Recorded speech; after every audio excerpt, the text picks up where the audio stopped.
बरकातु इन्नल हम्दलिल्लाह नहमदुहु व नस्तईनुहु व नस्तगफिरुहु व नऊज़ु बिल्लाहि मिन शुरूरि अनफुसिना व मिन सय्यिआति अअमालिना मन यहदिहिल्लाहु फला मुदिल्ल लहु व मन युद्लिल फला हादिय लहु व अशहदु अन ला इलाहा इल्लल्लाहु वहदहु ला शरीक लहु व अशहदु अन्न मुहम्मदन अब्दुहु व रसूलुहु या अय्युहल्लज़ीना आमनुत्तक़ुल्लाह हक़्क़ तुक़ातिहि व ला तमूतुन्न इल्ला व अंतुम मुस्लिमून या अय्युहन्नासु इत्तक़ू रब्बकुमुल्लज़ी ख़लक़कुम मिन नफ्सिन वाहिदा व ख़लक़ मिन्हा ज़ौजहा व बस्स मिन्हुमा रिजालन कसीरन व निसाअ वत्तक़ुल्लाहल्लज़ी तसाअलून बिही वल अर्हाम इन्नल्लाह कान अलैकुम रक़ीबा या अय्युहल्लज़ीना आमनु इत्तक़ुल्लाह व क़ूलू क़ौलन सदीदा युस्लिह लकुम अअमालकुम व यग़फ़िर लकुम ज़ुनूबकुम व मन युतिइल्लाह व रसूलहु फ़क़द फ़ाज़ फ़ौज़न अज़ीमा अम्मा बअदु फ़इन्न ख़ैरल हदीसी किताबुल्लाह व अस्दक़स सुननि सुन्न मुहम्मदिन सल्लल्लाहु अलैहि वसल्लम व शर्रल उमूरि मुहदसातुहा व कुल्ल मुहदसतिन बिदअ व कुल्ल बिदअतिन ज़लाला व कुल्ल ज़लालतिन फ़िन्नार इन उरीदु इल्लल इस्लाह मस्ततअतु व मा तौफ़ीक़ी इल्ला बिल्लाह अलैहि तवक्कलतु व इलैहि उनीब अऊज़ु बिल्लाहि मिनश शैतानिर रजीम या अय्युहल्लज़ीना आमनु अलैकुम अन्फुसकुम ला यदुर्रुकुम मन दल्ल इज़ा इह्तदय्तुम इलल्लाहि मर्जिउकुम जमीअन फयुनब्बिउकुम बिमा कुंतुम तअमलून.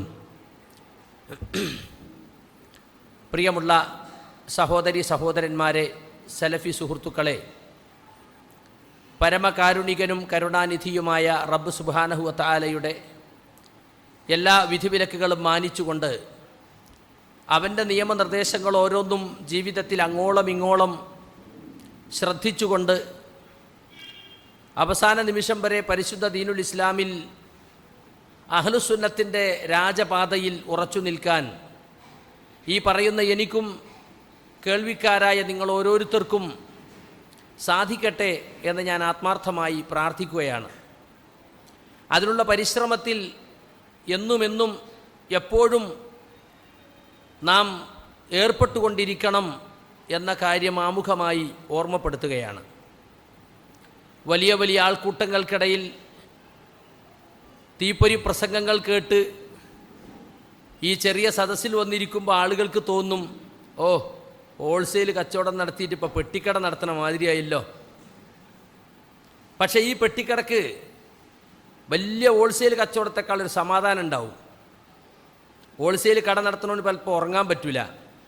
പെട്ടിക്കടക്കാരൻ 8:30 ആയാലും അടച്ചു പോവും, മോൻ സുഖമായിട്ട് കടന്നുറങ്ങും. ആ ഒരു സ്വസ്ഥത ഇതിനുണ്ട് എന്ന കാര്യം ഞാനും നിങ്ങളും അറിയേണ്ടതുണ്ട്, മനസ്സിലാക്കേണ്ടതുണ്ട്. നമ്മളെ സംബന്ധിച്ചിടത്തോളം ആൾക്കൂട്ടത്തെ ആകർഷിക്കുന്ന ഒരു പ്രോഗ്രാമും പദ്ധതിയും നമുക്കില്ല. അതുമാത്രമല്ല, ആളുകളെ നമ്മുടെ കൂടെ പിടിച്ചു നിർത്തുന്ന പൊടിക്കൈകളോ അല്ലെങ്കിൽ കുതന്ത്രങ്ങളോ കളികളോ കള്ളപ്രചരണങ്ങളോ ഒന്നും നമ്മുടെ കൈവശമില്ല. അതൊന്നും വേണ്ട എന്ന് ജനങ്ങളെ പഠിപ്പിക്കാനാണ് നമ്മൾ വേറിട്ട് നിൽക്കുന്നത്. അതുകൊണ്ട് നമ്മൾ സലഫികളാകണം, സലഫി തർബിയത്ത് നമുക്ക് കിട്ടണം എന്നതായിരിക്കണം നമ്മുടെ മുഖ്യ ലക്ഷ്യം. അതിന് ഇന്നു നാം എന്തു ചെയ്തു, ഇന്ന് രാത്രി എന്തു ചെയ്യും, നാളെ എന്തു ചെയ്യണം, ഇനി അങ്ങോട്ട് എന്തൊക്കെ ചെയ്യാൻ ബാക്കിയുണ്ട്, ഇതായിരിക്കണം നമ്മുടെ ചിന്ത. അങ്ങനെ ചിന്തിക്കുമ്പോൾ പിന്നെ മറ്റുള്ളതൊന്നും നമുക്ക് ചിന്താ വിഷയമേ അല്ല.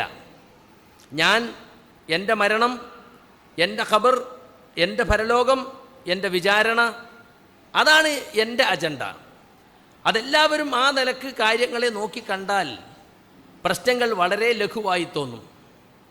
നമ്മൾ സംഘടനയുമായി ബന്ധപ്പെടുത്തി ചിന്തിക്കും, കഴിഞ്ഞ കാലത്തെ നമ്മുടെ അനുഭവങ്ങളുമായി ബന്ധപ്പെടുത്തി ചിന്തിക്കും, മറ്റ് പലതുമായും ബന്ധപ്പെടുത്തി കാര്യങ്ങളെ ചിന്തിക്കുമ്പോഴാണ് നമുക്ക് ചില അസ്വസ്ഥതകളും വേണ്ടിയിരുന്നില്ല, അങ്ങനെ ആകാമായിരുന്നു എന്നൊക്കെയുള്ള ചിന്തകൾ ഉണ്ടാകുന്നത്. നമ്മൾ നമ്മുടെ പരലോകവുമായി ബന്ധപ്പെടുത്തി കാര്യങ്ങളെ വിലയിരുത്താൻ പഠിക്കുമ്പോൾ നമുക്ക് സ്വസ്ഥത ഉണ്ടാവും, നമുക്ക് സ്വസ്ഥത ഉണ്ടാവണം. അതുകൊണ്ട് എൻ്റെ സുഹൃത്തുക്കളോട് എനിക്ക് പറയാനുള്ളത്, ഒരു മോഹന വാഗ്ദാനവും നൽകി ആരെയും നമുക്കിവിടെ പിടിച്ചു നിർത്താൻ കഴിയൂല. നല്ല തവക്കുലുള്ള ആളുകൾക്ക് മാത്രമേ ഇതിൽ നിൽക്കാൻ കഴിയുള്ളൂ. മനസ്സിലായില്ലേ? നല്ല തവക്കുല് വേണം. ഒരുപക്ഷെ നമ്മളൊക്കെ ചിന്തിക്കുന്നുണ്ടാകും, ഞാൻ നേരത്തെ പറഞ്ഞ പോലെ വലിയ ഹോൾസെയിൽ കട നടത്തിയിട്ട് ഇപ്പോൾ പെട്ടിക്കടയും ഫുട്പാത്ത് കച്ചവടമൊക്കെ ആയി നിങ്ങൾക്ക് തോന്നുന്നുണ്ടാവും. പക്ഷെ നിങ്ങൾ ചിന്തിച്ച് നോക്കണം, ഓരോ വേർപിരിയലുകളും നമുക്ക് നൽകുന്ന പാഠങ്ങൾ, നമ്മുടെ കൂടെ നിന്നിരുന്ന ആളുകളുടെ ക്വാളിറ്റി ഓരോ ദിവസം ചെല്ലുന്തോറും നമ്മളിങ്ങനെ അറിഞ്ഞുകൊണ്ടിരിക്കുകയാണ്. അപ്പം നമുക്ക് തോന്നുകയാണ്, രക്ഷപ്പെട്ടേനെ കേട്ടോ, ഇന്ന് അല്ല കാത്തു, ഇപ്പോഴെങ്കിലും തിരിച്ചറിഞ്ഞല്ലോ എന്ന ഒരു നെടുവീർപ്പ് പലയിടങ്ങളിൽ നിന്നും നമുക്ക് കേൾക്കാൻ സാധിക്കുന്നുണ്ട്. അതുകൊണ്ട് നമ്മൾ വളരെ ജാഗ്രതയുള്ളവരാകണം. അത്തരം ആളുകളുമായി ഇനിയും റബ്ബെ നമ്മളെ ബന്ധപ്പെടുത്തല്ലേ എന്ന് ദുആ ചെയ്യണം. ഇഖ്ലാസുള്ള, അള്ളാഹുവിൻ്റെ പേരിൽ സ്നേഹിക്കുന്ന, അള്ളാഹുവിൻ്റെ പേരിൽ വെറുക്കുന്ന, അള്ളാഹിൻ്റെ പേരിൽ അടുക്കുന്ന, അള്ളാഹുവിൻ്റെ പേരിൽ അകലുന്ന അങ്ങനത്തെവരുമായിട്ടാണ് നമുക്ക് ബന്ധമുണ്ടാകേണ്ടത്. ആ ബന്ധത്തിൽ യാതൊരു തരത്തിലുള്ള ഭൗതിക താല്പര്യങ്ങളുണ്ടാവില്ല. അങ്ങനെയുള്ള ബന്ധങ്ങൾ മാത്രമാണ് നാളെ പരലോകത്ത് നമുക്ക് ഉപകാരപ്പെടുന്ന ബന്ധം എന്ന് നിങ്ങൾ ചിന്തിക്കണം എന്നാണ് എനിക്ക് ഓർമ്മപ്പെടുത്താനുള്ളത്. നമ്മുടെ പരിപാടി ഞാൻ ഉച്ചയ്ക്ക് 2 മണിക്ക് വരുമെന്ന് പറഞ്ഞ ആളായിരുന്നു. അത് വൈകിയത് എൻ്റെ കുറ്റം കൊണ്ടല്ല, അള്ളാഹുവിൻ്റെ തഖ്ദീറാണ്. രാവിലെ കൂത്തുപറമ്പ് നമ്മുടെ ക്യാമ്പിൽ ആദ്യത്തെ ക്ലാസ് ഞാനാക്കിയത് തന്നെ ഇവിടെ ക്ലാസ് എടുക്കാൻ വേണ്ടിയാണ്. 9:30 തുടങ്ങുന്ന ക്ലാസ് 9:45 ഞാനവിടെ എത്തി. 10 മണിക്കാണ് തുടങ്ങിയത്. കാരണം അവിടെ ടൗൺ ഹാൾ ആയതുകൊണ്ട് ചില പ്രതിമയും സാധനമൊക്കെ ഒന്ന് മറച്ചു വെക്കാനൊക്കെ ഉണ്ടായിരുന്നു. എനിക്ക് പണിയൊക്കെ എടുത്തതിന് 10 മണിയായി. 10 മണിക്ക് തുടങ്ങി 11:20 വരെ ഞാൻ ക്ലാസ് എടുത്തത്. 11:45 എനിക്ക് തലശ്ശേരിയിൽ നിന്ന് ട്രെയിന്. ക്ലാസ് കഴിഞ്ഞ് കാറെടുത്ത് സ്പീഡിൽ വന്ന് 11:45 ട്രെയിന് വന്നപ്പോഴാണ് അറിയുന്നത്, കൂത്തുറമ്പെന്ന് വിളിച്ചോ പറഞ്ഞ് ലേറ്റില്ല, റൈറ്റ് ടൈമാണ്. അവിടെ എത്തിയപ്പോൾ 20 മിനിറ്റ് ലേറ്റാണ്. വന്നത് 25-30 ആയി. പിന്നെ കൊയിലാണ്ടി കുറേ പിടിച്ചിട്ട് 30-35 മിനിറ്റോളം. അങ്ങനെ വന്നിറങ്ങുമ്പോൾ ചുരുങ്ങിയത് 1:30 മണിയായി അവിടെ കോഴിക്കോടെത്തുമ്പോൾ. മനസ്സിലായില്ലേ? 11:45 വന്ന ബസ്സിന് പോന്നാൽ തന്നെ 12:45 1:45 പരമാവധി ആകണത്. ഇത് 1:30 2 മണിയായി റെയിൽവേ സ്റ്റേഷനിൽ പുറത്ത് വരുമ്പോൾ. എന്നിട്ട് നമ്മളവിടുന്ന് കാറ് ഏർപ്പാട് ചെയ്യുന്നത്. കാരണം തിരൂർ വന്നിട്ട് ഏതായാലും ഇങ്ങോട്ട് വരണ്ട, കോഴിക്കോട്ട് നിന്ന് ഇങ്ങോട്ട് വരാം നിലക്ക്. കാറ് കുറച്ചും എത്തിയ ഫറൂഖിലെത്തിയപ്പോൾ അത് പഞ്ചറായി. ട്യൂബ്ലെസ് ടയർ എടുത്ത് ഇതാക്കി നോക്കുമ്പോൾ അത് ട്യൂബ് തന്നെ മാറ്റണം എന്നായി. പിന്നെ സ്പെയർ എടുത്ത് അതിട്ട് അത് കഴിഞ്ഞ് കുറേ കോഴിച്ചനെത്തിയപ്പോഴത്തേനും ഇതിൻ്റെ ഹീറ്ററിന് കേട്. അങ്ങനെ നമ്മൾ പ്രതീക്ഷിക്കാത്ത ഒരുപാട് തടസ്സങ്ങൾ വഴിയിൽ വന്നതുകൊണ്ടാണ് ഇവിടെ എത്തിയത്. അപ്പോൾ നമ്മളെ ടെൻഷൻ എത്ര ഉണ്ടാവും നിങ്ങൾ ആലോചിച്ചാൽ മതി. അല്ലാതെ കരുതി കൂട്ടിയിട്ട് ഇങ്ങനെ വൈകി അങ്ങനെ വൈകിച്ചതല്ല. നമ്മളതിൻ്റെ ആളുമല്ല, അങ്ങനെ വൈകാറുമില്ല. വൈകുന്നതിൽ വലിയ ടെൻഷനുള്ള ആളുമാണ് ഞാൻ. പക്ഷേ അങ്ങനെ എന്തെങ്കിലും സംഭവിച്ചാൽ അള്ളാഹുവിൻ്റെ റസൂൽ പറഞ്ഞത് ഖദ്ദർ അല്ലാഹ് വമാ ശാഅ ഫഅൽ എന്ന് പറയണം. അള്ളാഹു കണക്കാക്കിയത്, അള്ളാഹു ഉദ്ദേശിച്ചത് അവൻ പ്രവർത്തിച്ചു. നമ്മളവൻ്റെ വിധികൾക്ക് വഴങ്ങാൻ മാത്രം വിധിക്കപ്പെട്ട ആളുകളാണ്. അപ്പോൾ അതുകൊണ്ടാണ് വൈകിയത്, അല്ലാതെ കരുതി കൂട്ടി വൈകിയതല്ല. ഇവിടെ ഹാഷിം ക്ലാസ് എടുക്കണം എന്നൊക്കെ അള്ള തീരുമാനിച്ചാണ്. അപ്പോൾ ഹാഷിമിൻ്റെ ക്ലാസ് ഇവിടെ ഉണ്ടാവും. മനസ്സിലായില്ലേ? അല്ലെങ്കിൽ നിസ്കാരത്തിനൊരു നിർത്തൽ, പിന്നെ ചോറിന് വേറൊരു നിർത്തൽ, ഇതൊന്നും ഇപ്പം നമ്മൾ പ്രതീക്ഷിച്ചതായിരിക്കില്ല. അങ്ങനെയൊക്കെ പാടെ തട്ടിമുട്ടിപ്പോഴാണ് നമുക്ക് ഈ ക്ലാസ്സിനായത്. അപ്പോൾ അത് എൻ്റെ കുറ്റമല്ല, നിങ്ങളാരും അങ്ങനെ എന്നെ കുറ്റപ്പെടുത്തണ്ട, ശപിക്കണ്ട എന്നുള്ള നിലക്ക് പറഞ്ഞു എന്നേ ഉള്ളൂ. എനിക്ക് തന്നിട്ടുള്ള വിഷയം സലഫി തർബിയത്ത് എന്തല്ല എന്നതാണ്. സലഫി എന്ന് പറയുന്നത് സലഫുകളുടെ മാർഗം സ്വീകരിച്ച ആൾ. സലഫിയൂൻ എന്ന് അതിൻ്റെ ബഹുവചനമാണ്. സലഫികൾ, സലഫു സാലികൾ എന്ന് പറഞ്ഞാൽ സഹാബികൾ, താബികൾ, താബികൾ, ആദ്യത്തെ 3 തലമുറ. അവരുടെ മാർഗം സ്വീകരിച്ചവർ വിശ്വാസത്തിലും കർമ്മത്തിലും സ്വഭാവത്തിലും പെരുമാറ്റത്തിലും ഇടപാടിലും എല്ലാത്തിലും സലഫുകൾ എങ്ങനെയുള്ള നിലപാടുകൾ സ്വീകരിച്ചോ ആ നിലപാട് സ്വീകരിച്ചവർക്കാണ് സലഫികൾ എന്ന് പറയുന്നത്. അപ്പോൾ സലഫി തർബിയത്ത് എന്ന് പറഞ്ഞാൽ അള്ളാഹുവിൻ്റെ റസൂൽ സഹാബികൾക്ക് നൽകിയ തർബിയത്ത്, സഹാബികളിൽ നിന്ന് താബിങ്ങൾക്ക് കിട്ടിയ തർബിയത്ത്, താബികൾ കിട്ടിയ തർബിയത്ത്. ആ തർബിയത്ത് നമുക്കും കിട്ടണം, നമ്മുടെ കുടുംബത്തിന് കിട്ടണം, നമ്മുടെ നാട്ടിൽ കിട്ടണം. അങ്ങനെയുള്ള ഒരു കൊച്ചു സംഘം ഇവിടെ ഉണ്ടാകണം. അതാണ് നമ്മൾ വേറിട്ട് നിൽക്കുന്നതിൻ്റെ ഉദ്ദേശം. ഈ സംഘടനക്കാരൊപ്പം കൂടിയാൽ സംഘടനാ തർബിയത്ത് കിട്ടും എന്നല്ലാതെ സലഫി തർബിയത്ത് കിട്ടൂല. നമുക്ക് വളരെ പ്രതീക്ഷ ഉണ്ടായിരുന്നു KNM വിട്ടുപോന്ന് ഇൻഷാ അല്ലാ ഇനി യഥാർത്ഥ സലഫി തർബിയത്തിലേക്ക് നമ്മൾ വരും. പക്ഷേ അടുത്തടുത്ത് വന്ന് നോക്കുമ്പോൾ ഒരു ബദൽ സംഘടനയാവുക, ഏത് സംഘടനയിൽ നിന്നാണോ തെറ്റിപ്പോകുന്നത് ആ സംഘടനയോട് മത്സരിക്കുക, അവരെക്കാൾ നമുക്ക് ആളുണ്ടെന്ന് വരുത്തുക, ആ രീതിയിലുള്ള ബദലാകാൻ ശ്രമിക്കലും മത്സരിക്കലും മാത്രമേ ഉള്ളൂ. സലഫി തർബിയത്തിലേക്കുള്ള നീക്കങ്ങളില്ല എന്ന് നമുക്ക് മനസ്സിലായതുകൊണ്ടാണ് നമ്മൾ വേറിട്ട് നിൽക്കാൻ തീരുമാനിച്ചത്. അങ്ങനെ വേറിട്ട് നിന്നില്ലെങ്കിൽ നമുക്ക് പഴയ സംഘടനാ തർബിയത്ത് തന്നെ നമുക്ക് കിട്ടുള്ളൂ. എന്താ, ഓരോ സീസണൽ ദഅവ ഉണ്ടാവും, ഒരു ക്യാമ്പയിൻ പ്രഖ്യാപിക്കും, സംസ്ഥാന ഉദ്ഘാടനം, ജില്ലാ ഉദ്ഘാടനം, മണ്ഡല ഉദ്ഘാടനം, അങ്ങനെ വന്നിട്ട് ഒരു 6 മാസം അയിമണ് പോവും, പിന്നെ അടുത്ത് പ്രഖ്യാപിക്കും. ഈ സീസണൽ ദഅവയല്ലാതെ മറ്റൊരു തർബിയത്തും ആളുകൾക്ക് കിട്ടുന്നില്ല എന്നത് അനുഭവത്തിലൂടെ നമ്മൾ മനസ്സിലാക്കി കഴിഞ്ഞു. അതുകൊണ്ട് അഹ്ലുസുന്നത്തിൻ്റെ പണ്ഡിതന്മാർ ലോകത്തുടനീളമുള്ള സലഫികൾക്ക് നൽകിക്കൊണ്ടിരിക്കുന്ന തർബിയത്തിൻ്റെ രീതി ഏതോ ആ രീതി അവലംബിച്ചുകൊണ്ട് നമ്മൾ ആളുകൾക്ക് തർബിയത്ത് നൽകണം. മുഹമ്മദ് മുസ്തഫ സല്ലല്ലാഹു അലൈഹി വസല്ലമയെക്കുറിച്ച് സൂറത്ത് അൽ ജുമുഅയിൽ പറഞ്ഞ വാചകം, ജുമുഅ 2-ാമത്തെ ആയത്ത്, ഹുവല്ലദീ ബഅസ ഫിൽ ഉമ്മിയ്യീന റസൂലൻ മിൻഹും, ആ ഉമ്മിയ്യീങ്ങളിൽ നിരക്ഷരായ ജനങ്ങൾക്കിടയിൽ അവരിൽ നിന്ന് തന്നെയുള്ള ഒരു റസൂലിനെ നിയോഗിച്ചത് അള്ളാഹുവാണ്. എന്താണ് അദ്ദേഹം ചെയ്തത്? യത്ലു അലൈഹിം ആയാതിഹി, അള്ളാഹുവിൻ്റെ ആയത്തുകൾ അവർക്ക് ഓതി കേൾപ്പിക്കും. വയുഅല്ലിമുഹുമുൽ കിതാബ വൽ ഹിക്മ വയുസക്കീഹിം, അവരെ സംസ്കരിക്കും, അവരെ ശുദ്ധീകരിക്കും. അവർക്ക് അള്ളാഹുവിൻ്റെ കിതാബും അതിൻ്റെ വ്യാഖ്യാനമായ സുന്നത്തും അള്ളാഹുവിൻ്റെ റസൂൽ അവർക്ക് പഠിപ്പിച്ചു കൊടുക്കും. വഇൻ കാനൂ മിൻ ഖബ്ലു ലഫീ ളലാലിൻ മുബീൻ, അതിനു മുമ്പ് അവർ വ്യക്തമായ വഴികേടിലായിരുന്നു. അപ്പോൾ അള്ളാഹുവിൻ്റെ കിതാബും പ്രവാചകൻ സല്ലല്ലാഹു അലൈഹി വസല്ലമയുടെ സുന്നത്തും കറയറ്റ രീതിയിൽ പഠിപ്പിച്ചുകൊണ്ടുള്ള സംസ്കരണം, അതാണ് സലഫി തർബിയത്ത് എന്നതുകൊണ്ട് നമ്മൾ ഉദ്ദേശിക്കുന്നത്. ഇവിടെ പല സംഘടനകളും തർബിയത്ത് ക്യാമ്പുകൾ നടത്താറുണ്ട്, തർബിയത്ത് ക്യാമ്പയിനുകൾ നടത്താറുണ്ട്. പക്ഷേ സംഘടനകൾ നടത്തുന്ന തർബിയത്ത് എന്ന് പറയുന്നത് അത് സംഘടനയുടെ ചട്ടവട്ടങ്ങൾ അനുസരിക്കുക. സംഘടനയ്ക്ക് ചില റൂട്ടുകളുണ്ട്. ആളുകളുടെ മുമ്പിൽ സംഘടനയെ എങ്ങനെ പരിചയപ്പെടുത്തണം, സംഘടനയുടെ ആശയം എങ്ങനെ പഠിപ്പിക്കണം, അതിനു വേണ്ടിയുള്ള പരിശീലനങ്ങളാണ് പലപ്പോഴും നൽകാറുള്ളത്. അത് പാർട്ടി ട്രെയിനിങ് ആണ്. ആ ട്രെയിനിങ് ഇവിടുത്തെ മതബോധമില്ലാത്ത സംഘടനകൾ വരെ നടത്താറുണ്ട്, അല്ലേ? ഇപ്പോൾ കമ്മ്യൂണിസ്റ്റ് മാർക്സിസ്റ്റ് പാർട്ടിയിലാണ് ഒരാൾ പ്രവർത്തിക്കുന്നതെങ്കിൽ പാർട്ടി അച്ചടക്കമുണ്ട്, മനസ്സിലായില്ലേ? പാർട്ടിയുടെ മെമ്പറാണെങ്കിൽ ബസ് സ്റ്റോപ്പിലിരിക്കുന്ന ഒരു പെണ്ണിനെ കമൻ്റ് അടിച്ചാൽ വരെ അവനെ പാർട്ടി എന്താക്കും? അത് മേലെന്ന് നോട്ട് ചെയ്താൽ അടുത്ത പാർട്ടി സ്ഥാനത്ത് തരം താഴ്ത്തും. അത്ര നീറ്റായിരിക്കണം എന്നാണ് പാർട്ടി നിർദ്ദേശം.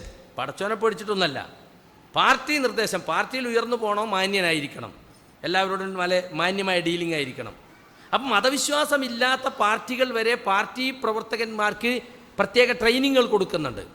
ഇപ്പോൾ മതസംഘടനകളൊക്കെ നടത്തുന്നുണ്ട് പേഴ്സണാലിറ്റി ഡെവലപ്മെൻറ്റ് പ്രോഗ്രാം. അതാര് തുടങ്ങിയതാ? കമ്പനികൾ തുടങ്ങിയതാ. കമ്പനികളുടെ സാധനങ്ങൾ മാർക്കറ്റ് ചെയ്യാൻ പോകുന്ന സെയിൽസ് റെപ്രസെൻറ്റേറ്റീവുമാർക്ക്, സെയിൽസ് എക്സിക്യൂട്ടീവുകൾക്ക് ഒക്കെ കൊടുക്കുന്ന ഒരു ട്രെയിനിങ്ങിൻ്റെ ഭാഗമാണിത്. കാരണം കമ്പനിയെ റെപ്രസെൻറ്റ് ചെയ്യുന്നത് ഇയാളാണ്. അപ്പോൾ അയാളെ കാണുമ്പോൾ തന്നെ ഒരു മതിപ്പ് വേണം. അയാളെ വേഷം, അയാൾ താടി വടിക്കണോ, വളർത്തണോ, അതൊക്കെ കമ്പനി പറയും. മീശ എത്ര വെക്കണം, ഏത് തരം ബെൽറ്റ് കെട്ടണം, ഏത് പാൻറ് ഇടണം, അതിൻ്റെ ബാഗ് അതെവിടെ പിടിക്കണം, എങ്ങനെ ചെന്നാൽ ആളെ വിഷ് ചെയ്യണം, എങ്ങനെ നിങ്ങൾ പുതിയ ലോഞ്ച് ചെയ്ത സാധനം പരിചയപ്പെടുത്തണം, അതൊക്കെ പഠിപ്പിക്കുകയാണ്. അപ്പോൾ അവർ ചിരിക്കേണ്ടത് കള്ളച്ചിരി ചിരിക്കാൻ, ചൂടാകേണ്ടടുത്ത് ചൂടാകാൻ, പൊളൈറ്റാണ്ടടുത്ത് പൊളൈറ്റ്, അങ്ങനെയൊക്കെയുള്ള പഠിപ്പിക്കുക. ഇങ്ങനത്തെ ചില അഭിനയങ്ങളും നാട്യങ്ങളും ഒക്കെ പഠിപ്പിക്കലാണ് പാർട്ടികൾ നടത്തുന്ന ട്രെയിനിങ് എന്ന് പറയുന്നത്. എന്നാൽ നമ്മളെ സംബന്ധിച്ചിടത്തോളം നമ്മൾ സലഫി തർബിയ എന്ന് പറയുന്നത് നിരക്ഷരരായ, പലരുടെയും ഭാഷയിൽ പറഞ്ഞാൽ സംസ്കാരത്തിൽ 0 ഡിഗ്രിയിൽ നിന്നിരുന്ന ആ അറബികളെ അള്ളാഹുവിൻ്റെ റസൂൽ സല്ലല്ലാഹു അലൈഹി വസല്ലം ഇസ്ലാമിൻ്റെ സംസ്കാരം പടിപടിയായി പഠിപ്പിച്ച് അവരെ ലോകത്തു തന്നെയും ഉത്തമരായ ഒരു വിഭാഗമാക്കി മാറ്റിയെടുത്തു. ഖുർആൻ അവരെക്കുറിച്ച് പറഞ്ഞ വാക്കെന്താ? കുന്തും ഖൈറ ഉമ്മത്തിൻ ഉഖ്രിജത് ലിന്നാസ്. അതാരെപ്പറ്റി പറഞ്ഞതാ? ഖുർആൻ ഇറങ്ങുന്ന കാലത്ത് മുഅ്മിനീങ്ങളോടാണ് ആ പറയുന്നത്. അതാരാ? സഹാബത്തുൽ കിറാം റളിയല്ലാഹു അൻഹും റിദ്വാനുല്ലാഹി അലൈഹിം അജ്മഈൻ. അവരോടാ പറഞ്ഞത് കുന്തും ഖൈറ ഉമ്മ, നിങ്ങൾ സമുദായങ്ങളിൽ വെച്ച് ഏറ്റവും ഉത്തമരായ സമുദായമാകുന്നു. തഅ്മുറൂന ബിൽ മഅറൂഫ് വതൻഹൗന അനിൽ മുൻകർ വതുഅ്മിനൂന ബില്ലാഹ്, നിങ്ങൾ നല്ല കാര്യങ്ങൾ പരസ്പരം കൽപ്പിക്കുന്നു, ചീത്ത കാര്യങ്ങളെ പരസ്പരം തടയുന്നു, നിങ്ങൾ അല്ലാഹുവിൽ ഉറച്ചു വിശ്വസിക്കുന്നു. ഇതാണ് നിങ്ങൾ ഖൈർ ഉമ്മത്താകാനുള്ള കാരണം അല്ലേ. വകദാലിക ജഅൽനാകും ഉമ്മത്തൻ വസത, സഹാബികളോട് തന്നെ അല്ലാഹ് പറഞ്ഞതാ. അപ്രകാരം നിങ്ങളൊരു മധ്യമ സമുദായമാക്കിയിരിക്കുന്നു. ലിതകൂനു ശുഹദാ അലന്നാസ്, നിങ്ങൾ ജനങ്ങൾക്ക് സാക്ഷികളായിരിക്കാൻ വേണ്ടി, ജനങ്ങളുടെ മേൽ അള്ളാഹുവിൻ്റെ സാക്ഷികളാകണം നിങ്ങൾ. മാത്രമല്ല വയകൂന റസൂല് ഷഹീദൻ അലൈക്കും, റസൂല് നിങ്ങൾക്കും സാക്ഷികളാണ്. അപ്പം അങ്ങനെ ജനങ്ങളുടെ മുമ്പിൽ അള്ളാഹുവിൻ്റെ സാക്ഷികളാവുക എന്നതാണ് യഥാർത്ഥത്തിൽ സഹാബികൾ നിർവഹിച്ചത്. ഇസ്ലാം എവിടെ? ഇസ്ലാം അനുസരിച്ച് ജീവിക്കുന്ന ഒരു സമൂഹം എവിടെ? മുഹമ്മദ് നബി സല്ലല്ലാഹു അലൈഹി വസല്ലം കൊണ്ടുവന്ന ദീൻ ഉൾക്കൊണ്ട ഒരു വിഭാഗം എവിടെ എന്ന് ചോദിച്ചാൽ റസൂലുള്ളാഹി സ്വല്ലല്ലാഹു അലൈഹി വസല്ലം വഫാത്തായി പോകുമ്പോൾ അവിടത്തേക്ക് ധൈര്യപൂർവ്വം ചൂണ്ടിക്കാണിക്കാവുന്ന ഒരു സമൂഹം ഇവിടെ ഉണ്ടായിരുന്നു അല്ലേ. നല്ല ഇസ്സത്തുള്ള സമൂഹം, അതാണ് സഹാബത്തുൽ കിറാമിൻ്റെ സമൂഹം. അവരെയാണ് അള്ളാഹുവിൻ്റെ റസൂൽ പറഞ്ഞത് ഖൈറു ഉമ്മത്തി ഖർനി, എൻ്റെ ഉമ്മത്തിൽ ഏറ്റവും ഉത്തമന്മാർ ഇവരാണ്, എൻ്റെ കൂടെ ജീവിച്ച ഈ തലമുറയാണ്. മനസ്സിലായില്ലേ? അങ്ങനത്തെ ഒരു തലമുറ ഏതു നാട്ടിലും ഏത് കാലത്തും ഉണ്ടാകണം എന്നാണ് സലഫികൾ ആഗ്രഹിക്കുന്നത്. 1400 കൊല്ലം മുമ്പ് അള്ളാഹുവിൻ്റെ റസൂൽ സഹാബികളെ തർബിയ ചെയ്തെടുത്ത് മാറ്റിയെടുത്തല്ലോ. ആ ഒരു സമൂഹത്തെ ഏത് കാലത്തും ഇവിടെ നിലനിർത്തണം. അങ്ങനെയുള്ളൊരു സമൂഹത്തെ ഈ നാട്ടിലും ഏത് നാട്ടിലും ഉണ്ടാക്കണം. ഫബിമാ റഹ്മത്തിൻ മിനല്ലാഹി ലിൻത ലഹും വലൗ കുൻത ഫദ്ദൻ ഗലീദൽ ഖൽബി ലം ഫദ്ദു മിൻ ഹൗലിക. പ്രവാചകൻ സല്ലല്ലാഹു അലൈഹി വസല്ലം അള്ളാഹുവിൻ്റെ അനുഗ്രഹം കൊണ്ട് അദ്ദേഹം അവരോട് വളരെ സൗമ്യമായി പെരുമാറി. താങ്കളെങ്ങാനും പരീക്ഷ സ്വഭാവിയും കഠിന ഹൃദയനുമായിരുന്നുവെങ്കിൽ അവർ താങ്കളുടെ ചുറ്റും പിരിഞ്ഞു പോകുമായിരുന്നു എന്നാണ് അള്ളാഹുവിൻ്റെ റസൂലിനെ പ്രശംസിച്ചുകൊണ്ട് അള്ളാഹു പറഞ്ഞിട്ടുള്ളത്. അപ്പോൾ കാലങ്ങളായി അരക്കിട്ടുറപ്പിക്കപ്പെട്ട ഒരുപാട് അന്ധവിശ്വാസങ്ങളെ, ഒരുപാട് ദുരാചാരങ്ങളെ പ്രവാചകൻ സല്ലല്ലാഹു അലൈഹി വസല്ലം പടിപടിയായി പിഴുതുമാറ്റി അവിടെ യഥാർത്ഥ ഇസ്ലാമിൻ്റെ സംസ്കാരം വെറും 23 കൊല്ലം കൊണ്ട് പഠിപ്പിച്ചു. വെറും 23 കൊല്ലം കൊണ്ട് അല്ലേ. 2-3 തലമുറ കഴിഞ്ഞിട്ടല്ല. വിപ്ലവങ്ങളുടെ ചരിത്രം പറയുന്നവർ പറയുന്നത് ഒരു തലമുറയിൽ വിപ്ലവത്തിനു വേണ്ടിയുള്ള മുന്നൊരുക്കങ്ങളും പ്രചോദനങ്ങളും ഒക്കെ നൽകിയാൽ അടുത്ത തലമുറയിൽ അത് കുറേശ്ശെ അപ്ലൈ ചെയ്യാൻ കഴിയും. മൂന്നാമത്തെ തലമുറയിലാണ് വിപ്ലവം അതിൻ്റെ സമ്പൂർണ്ണാർത്ഥത്തിൽ കാണാൻ കഴിയുള്ളൂ. അപ്പോൾ 2 തലമുറ കഴിഞ്ഞ് 3-ാം തലമുറയിൽ നോക്കിയാൽ മതി എന്നാണ് വിപ്ലവങ്ങളുടെ അട്ടിമറികളുടെ ചരിത്രത്തിൽ പറയുന്നത്. എന്നാൽ ചരിത്രത്തിൽ തുല്യതയില്ലാത്ത അട്ടിമറി വിപ്ലവം മുഹമ്മദ് മുസ്തഫ സല്ലല്ലാഹു അലൈഹി വസല്ലമക്ക് സാധിച്ചു. എത്ര കൊല്ലം കൊണ്ട്? വെറും 23 കൊല്ലം കൊണ്ട്. 23 കൊല്ലം തികയുന്നതിന് മുമ്പ് തന്നെ അള്ളാഹുവിൻ്റെ സഹായവും വിജയവും വന്നു. ഇദാ ജാഅ നസ്റുല്ലാഹി വൽ ഫതഹ്, അള്ളാഹുവിൻ്റെ സഹായവും വിജയവും വന്നു കഴിഞ്ഞാൽ വറഅയ്തന്നാസ യദ്ഖുലൂന ഫീ ദീനില്ലാഹി അഫ്വാജ, ആളുകൾ ഇങ്ങനെ കൂട്ടം കൂട്ടമായി ഇസ്ലാമിലേക്ക് പ്രവേശിക്കുന്നത് നബിയെ താങ്കൾ കണ്ടാൽ. കണ്ടോ? അപ്പോൾ റസൂൽ വഫാത്താകുമ്പോഴുള്ള അവസ്ഥ എന്താ? കൂട്ടം കൂട്ടമായി ആളുകൾ ഇസ്ലാമിലേക്ക് വരുന്ന കാഴ്ചയാണ് കണ്ടത് അല്ലേ. അപ്പോൾ ആളുകൾ ഇസ്ലാമിനെ ഇഷ്ടം പോലെ മനസ്സിലാക്കി ഉൾക്കൊണ്ടു. റസൂൽ വന്നപ്പോഴുള്ള അവസ്ഥ എന്താ? ബദ അൽ ഇസ്ലാമു ഗരീബൻ, ഇസ്ലാം ആരംഭിച്ചത് ഒരു അപരിചിതനെ പോലെയാണ്. മുഹമ്മദ് മുസ്തഫ സല്ലല്ലാഹു അലൈഹി വസല്ലം ഇസ്ലാമിൻ്റെ സന്ദേശവുമായി വന്നപ്പോൾ ആളുകളൊക്കെ 2 കൈയും നീട്ടി സ്വീകരിച്ചോ? ഉണ്ടോ? ഏത് മത ഇത്? ഇതൊരു പുത്തൻവാദി വന്നിരിക്കുന്നു, പൂർവ്വപിതാക്കന്മാരുടെ അവിശ്വാസാചാരങ്ങളെ തള്ളിപ്പറയുന്ന ഒരു പുത്തൻവാദി വന്നിരിക്കുന്നു എന്നാ പറഞ്ഞത്. ഗരീബായിട്ട്, ഒറ്റപ്പെട്ട, ആർക്കും സ്വീകരിക്കാനില്ലാത്ത അപരിചിതനായിട്ടാണ് റസൂൽ സല്ലല്ലാഹു അലൈഹി വസല്ലമയെ അവർ കണ്ടത്. ഇസ്ലാമിലേക്ക് കടന്നു വരുന്ന ആളുകളെയും അങ്ങനെ തന്നെയാണ് കണ്ടത്. പക്ഷേ 23 കൊല്ലം കൊണ്ട് ഇസ്ലാം അറിയപ്പെട്ടു. എല്ലാവരും ഇസ്ലാമിനെ മനസ്സിലാക്കി. അറിയാത്ത ആരുമില്ല. എങ്ങനെ സാധിച്ചത്?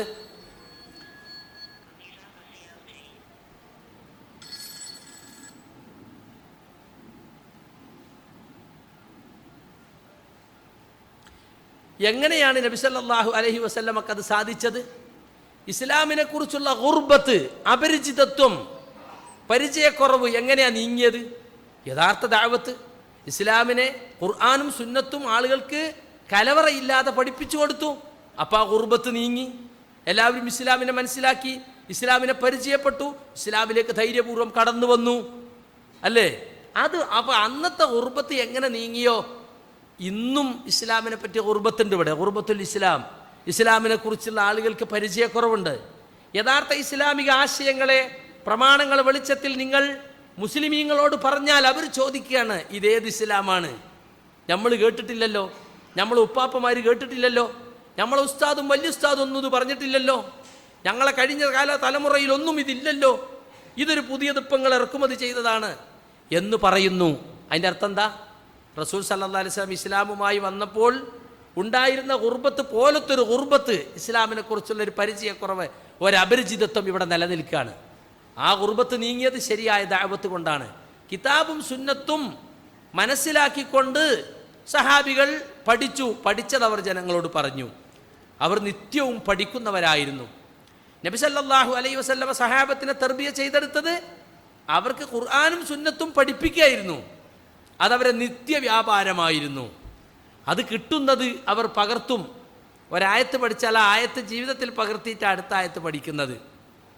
മനസ്സിലായില്ലേ? ഒരു നൂറ്റാണ്ട് നമ്മൾ പ്രവർത്തിച്ചിട്ടും നമ്മൾ എവിടെയാണ് നമ്മുടെ തർബിയത്ത് എത്തിയതെന്ന് ഞാൻ പറയാതെ തന്നെ നമുക്കറിയാൻ സാധിക്കും. അതെന്തുകൊണ്ടാണ്? നബി സല്ലല്ലാഹു അലൈഹി വസല്ലം ആ തർബിയത്തിന് അങ്ങനെ തന്നെ പകർത്തുന്നതിൽ നമുക്ക് പിഴവുകൾ പറ്റി, നമുക്ക് പരാജയം സംഭവിച്ചു. ചില ആളുകളൊക്കെ ചോദിക്കാറുണ്ട്, സഹാബികളുടെ ആവേശം, എന്നുമെന്നും നിലനിൽക്കുന്ന തണുത്തുപോകാത്ത ആവേശം, അതൊരു വല്ലാത്ത ആവേശം തന്നെയാണ്. നമുക്കെന്തുകൊണ്ട് ആവേശം കിട്ടുന്നില്ല? നമുക്ക് ക്ലാസ്സുകൾ കേൾക്കുമ്പോൾ, ഖുത്ബ കേൾക്കുമ്പോൾ, നല്ല നല്ല ഖുർആൻ ക്ലാസ് കേൾക്കുമ്പോൾ ഒക്കെ നമുക്കൊരാവേശം ഉണ്ടാവും, പരലോകത്തെക്കുറിച്ചൊക്കെ ചിന്ത ഉണ്ടാകും, നന്നാകണം എന്നുള്ള ബോധം ഉണ്ടാവും. പക്ഷെ കുറച്ച് കഴിയുമ്പോൾ നമ്മുടെ ചിന്തകൾ ആറി തണുത്ത് ആവേശം ഡൗണായി പോകുന്നു. എന്താ അതിന് കാരണം? എന്താ കാരണം? നമ്മളത് കേട്ടു പിന്നെ ഇനി എന്തെങ്കിലോ കേൾക്കണത്. മനസ്സിലായില്ലേ? അവരെന്നും കേൾക്കുകയാണ്, ഓരോ വഖത്തിനും കേൾക്കുകയാണ്. ഉമർ റളിയല്ലാഹു അൻഹു തൻ്റെ കൂട്ടുകാരനും റസൂലുള്ളാഹി സ്വല്ലല്ലാഹു അലൈഹി വസല്ലമയുടെ സദസ്സിൽ പോകാൻ വേണ്ടി ഒരു കരാറുണ്ടാക്കി, അല്ലേ? എന്താ കരാറ്? രണ്ടിൽ ഒരാൾ ജോലിക്ക് പോകുക, ഒരാൾ റസൂലിൻ്റെ സദസ്സിൽ പോവുക. ഇന്ന് റസൂലിൻ്റെ സദസ്സിൽ പോയാൽ നാളെ ജോലിക്ക് പോവുക. എന്നിട്ട് ഒരാൾക്ക് കിട്ടുന്ന ശമ്പളം കൊണ്ട് രണ്ട് കുടുംബം ജീവിക്കുക. ജോലി കഴിഞ്ഞ് വന്നാൽ കയ്യും കാലും നീർത്തി ഇങ്ങനെ കിടക്കുക, വയ്യ കുഴങ്ങി എന്നിട്ട്. പിന്നെയോ റസൂലിൻ്റെ സദസ്സിൽ പോയ ആളും ജോലി കഴിഞ്ഞ് വന്ന ആളും ഇരിക്കുകയാണ്. ഏതായത്തൊക്കെ ഇറങ്ങിയത്? ഏത് ഹദീസാന്ന് റസൂൽ പറഞ്ഞത്? അത് പഠിച്ചിട്ടേ പിന്നെ അന്ന് ഉറങ്ങണുള്ളൂ. കണ്ടോ? അങ്ങനെ പഠിക്കുന്നവരായിരുന്നു അവർ. അതാണ് അവർക്ക് എന്നുമെന്നും ആവേശം നിലനിന്നത്. നമ്മൾ എന്തു പഠിച്ചു? എന്താ പഠിക്കാറുള്ളത്? നിത്യേന വല്ലതും നമ്മൾ പഠിക്കുന്നുണ്ടോ? അപ്പം സഹാബികൾ ഖൈറു ഉമ്മത്തായത് എങ്ങനെയാണ്? നല്ല പരിശ്രമം അവരുടെ ഭാഗത്തുനിന്നുണ്ടായിട്ടുണ്ട്. സഹാബികൾ എല്ലാവരും മഹാപണ്ഡിതന്മാരൊന്നും ആയിരുന്നില്ല. ചില ആളുകൾ അങ്ങനെ വിചാരിക്കും, എല്ലാവരും മഹാപണ്ഡിതന്മാരൊന്നും ആയിരുന്നില്ല. പക്ഷേ അവരെല്ലാവരും അത്യാവശ്യ കാര്യങ്ങൾ നിർബന്ധമായും പഠിച്ചിരുന്നു. തലബുൽ ഇൽമി ഫരീളത്തുൻ അലാ കുല്ലി മുസ്ലിം. ഇൽമ് തേടുക എന്നത് എല്ലാ മുസ്ലിങ്ങളുടെ മേലും ബാധ്യതയാണ്, നിർബന്ധമാണ് എന്ന് പറയുമ്പോൾ സ്വാഭാവികമായും അത് രണ്ട് തരത്തിലുണ്ട്. ഒന്ന് ഫർള് ഐന്, ഒന്ന് ഫർള് കിഫ. ഓരോ വ്യക്തിയും നിർബന്ധമായും പഠിക്കേണ്ട കാര്യങ്ങളുണ്ട്. എങ്ങനെ നിസ്കരിക്കേണ്ടത്, എങ്ങനെ നോമ്പ് വെൽക്കേണ്ടത്, എന്തൊക്കെയാണ് സാമ്പത്തിക ഇടപാടുകളിൽ പൊതുവെ ശ്രദ്ധിക്കേണ്ടത്, ഭാര്യാഭർത്തൃബന്ധത്തിൽ എന്താ ശ്രദ്ധിക്കേണ്ടത്, അയൽപക്ക ബന്ധം, മാതാപിതാക്കളോടുള്ള കടമ, മൊത്തത്തിൽ മുസ്ലിം ഉമ്മത്തിനോടുള്ള കടമ, വാക്കിലും പെരുമാറ്റത്തിലും ശ്രദ്ധിക്കേണ്ട കാര്യങ്ങൾ, അങ്ങനെ നിത്യജീവിതത്തിലെ ഹറാമ് ഹലാലുകളുമായി ബന്ധപ്പെട്ട് ഓരോ മുസ്ലിമും അറിഞ്ഞിരിക്കേണ്ട ഒരുപാട് കാര്യങ്ങളുണ്ട്. അത് എല്ലാവരും പഠിക്കൽ നിർബന്ധമാണ്. അതേസമയം മതപരമായ വിഷയങ്ങളിൽ സംശയം തീർക്കാവുന്ന ഒരു പ്രശ്നം വന്നാൽ ഖുർആനും ഹദീസും മുമ്പിൽ വെച്ച് ഗവേഷണം നടത്തി അതിന് വിധി പറയാവുന്ന, ഫത്വ കൊടുക്കാവുന്ന അറിവ്, അത് എല്ലാവരും നേടേണ്ടതുണ്ടോ? ഇല്ല. ഇപ്പം ചില ആളുകൾ പ്രചരിപ്പിക്കണം അങ്ങനെയാണ്, എല്ലാവരും പണ്ഡിതന്മാരാക്കാൻ വേണ്ടിയുള്ള പണിയാണ്. നടക്കുമോ എന്നാ ചോദിക്കണത്. എല്ലാവരും പണ്ഡിതന്മാരാക്കണം നമുക്ക് പരിപാടിയല്ല, അത് നടക്കൂല എന്ന് നമുക്ക് തന്നെ. റസൂലുള്ളാഹിൻ്റെ കാലത്ത് വരെ സഹാബികളുടെ കൂട്ടത്തിൽ പണ്ഡിതന്മാരായവരും അല്ലാത്തവരുണ്ടായിരുന്നു. മനസ്സിലായില്ലേ? അപ്പം അതുകൊണ്ട് ഏത് കാലഘട്ടത്തിലും ദീൻ ആഴത്തിൽ പഠിച്ച ഫത്വ കൊടുക്കാൻ കെൽപ്പുള്ള മുജ്തഹിദുകളായ ഒരു കൂട്ടം ആളുകളെ ഈ കാലത്ത് എല്ലാ കാലത്തും വേണം. ദീൻ പഠിക്കാൻ വേണ്ടിയും അത് അതിൻ്റെ വിശദാംശങ്ങൾ മനസ്സിലാക്കാനും ആഴത്തിൽ പഠിച്ചത് പ്രചരിപ്പിക്കാനും കഴിവുള്ള പണ്ഡിതന്മാർ. അത് ഫർള് കിഫാണ്. അതേ സമയത്ത് മറ്റത് ഫർള് ഐനാണ്. ഈ രണ്ട് ഫർളും നമ്മുടെ നാട്ടിൽ വേണം. ആഴത്തിൽ ദീൻ പഠിക്കുന്ന ഒരു വിഭാഗത്തെ ഉണ്ടാക്കുക എന്നുള്ളത് നമ്മളെല്ലാവരെയും കടമയാണ്. അതെങ്ങനെ? നമ്മളതിനു വേണ്ടി സ്ഥാപനങ്ങൾ ഉണ്ടാക്കുക, അവർക്ക് വേണ്ട സൗകര്യങ്ങൾ ചെയ്തു കൊടുക്കുക. അവരെല്ലാ പണിക്കും പോയിട്ട് വൈകുന്നേരം 2 മണിക്കൂർ നാളൊന്നും ഒന്നും പഠിക്കാൻ കഴിയില്ല. അതിന് വേണ്ടി ഒഴിഞ്ഞിരിക്കുന്ന ഒരു വിഭാഗം ഉണ്ടാകണം. അപ്പോൾ ആ നിലക്ക് ദീന് പഠിക്കലായിരുന്നു തർബിയത്തിൻ്റെ അടിസ്ഥാനം. അതുകൊണ്ട് സലഫി തർബിയത്തിൻ്റെ ഒന്നാമത്തെ അടിസ്ഥാനം പഠിക്കൽ തന്നെയാണ്. ഒരാൾ സലഫി ആകണം എന്നുണ്ടെങ്കിൽ അയാൾ പഠിക്കണം. ഇൽമിൻ്റെ അടിസ്ഥാനത്തിൽ പഠിക്കാൻ അവർക്ക് സാധിക്കണം. റസൂലുള്ളാഹിൻ്റെ കാലത്ത് അവരെ ഇൽമ് സംശയമല്ലാത്ത ഇൽമ. എന്തേലും ഉണ്ടെങ്കിൽ റസൂലിനോട് ചോദിക്കാം. അവരെ ഈമാൻ നല്ല ശക്തമായ ഈമാനാണ്. അതിനൊക്കെ ഒന്ന് മാറ്റം വന്നു. നമ്മളെ ഈമാൻ അത്ര യഖീനുള്ള ഈമാനാണോ? അല്ല. നമ്മുടെ ഇൽമ് അത്ര യഖീനുള്ള ഇൽമാണോ? ഇന്നിപ്പോൾ ഒരു കാര്യം നമുക്ക് ഉറപ്പിക്കണമെങ്കിൽ ഒരു ഹദീസ് കിട്ടിയാൽ ആദ്യം അത് സഹീഹ ലഈഫ എന്ന് ഉറപ്പ് വരുത്തണം, അല്ലേ? പിന്നെ അതിൻ്റെ ഉദ്ദേശം എന്താണ്, പണ്ഡിതന്മാരൊക്കെ എന്താ പറഞ്ഞത് എന്ന് നോക്കണം. പിന്നെ അത് മനസ്സിലാക്കിയാൽ അതെങ്ങനെയാണ് അവരൊക്കെ ജീവിതത്തിൽ നടപ്പിലാക്കിയത്. ചോറധികം തിന്നോ അൻവറെ? മനസ്സിലാവും. ഹലോ, ചില ആൾ തൂങ്ങുന്നുണ്ടോ എന്ന് ചോദിച്ചാണ്. ഫാൻ ഓഫ് ആക്കണോ? അപ്പം നബി സല്ലല്ലാഹു അലൈഹി വസല്ലമയുടെ കാലത്തുള്ള സഹാബത്തിൻ്റെ ഇൽമും ഈമാനും വേറെ തന്നെയാണ്. അപ്പം ഇന്ന് നമുക്ക് അമലിനേക്കാളേറെ നമ്മൾ സമയം കാണേണ്ട ഇൽമിനാണ്. കാരണം അമൽ ചെയ്യണമെങ്കിൽ ഉറപ്പ് വരുത്തേണ്ടതുണ്ട്. ദീന് കൂടിക്കലർന്നിക്കുക ശുബ്ഹാത്തുകളാണ്.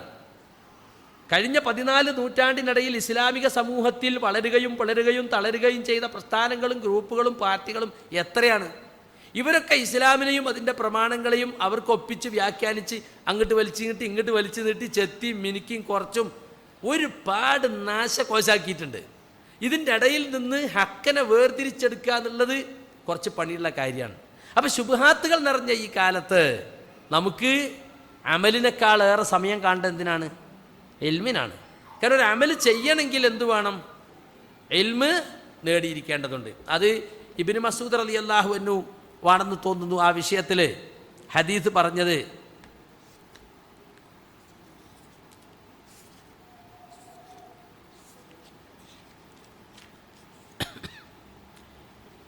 റസൂലുള്ള പറഞ്ഞതായിട്ട് തന്നെ റിവായത്തുണ്ട്.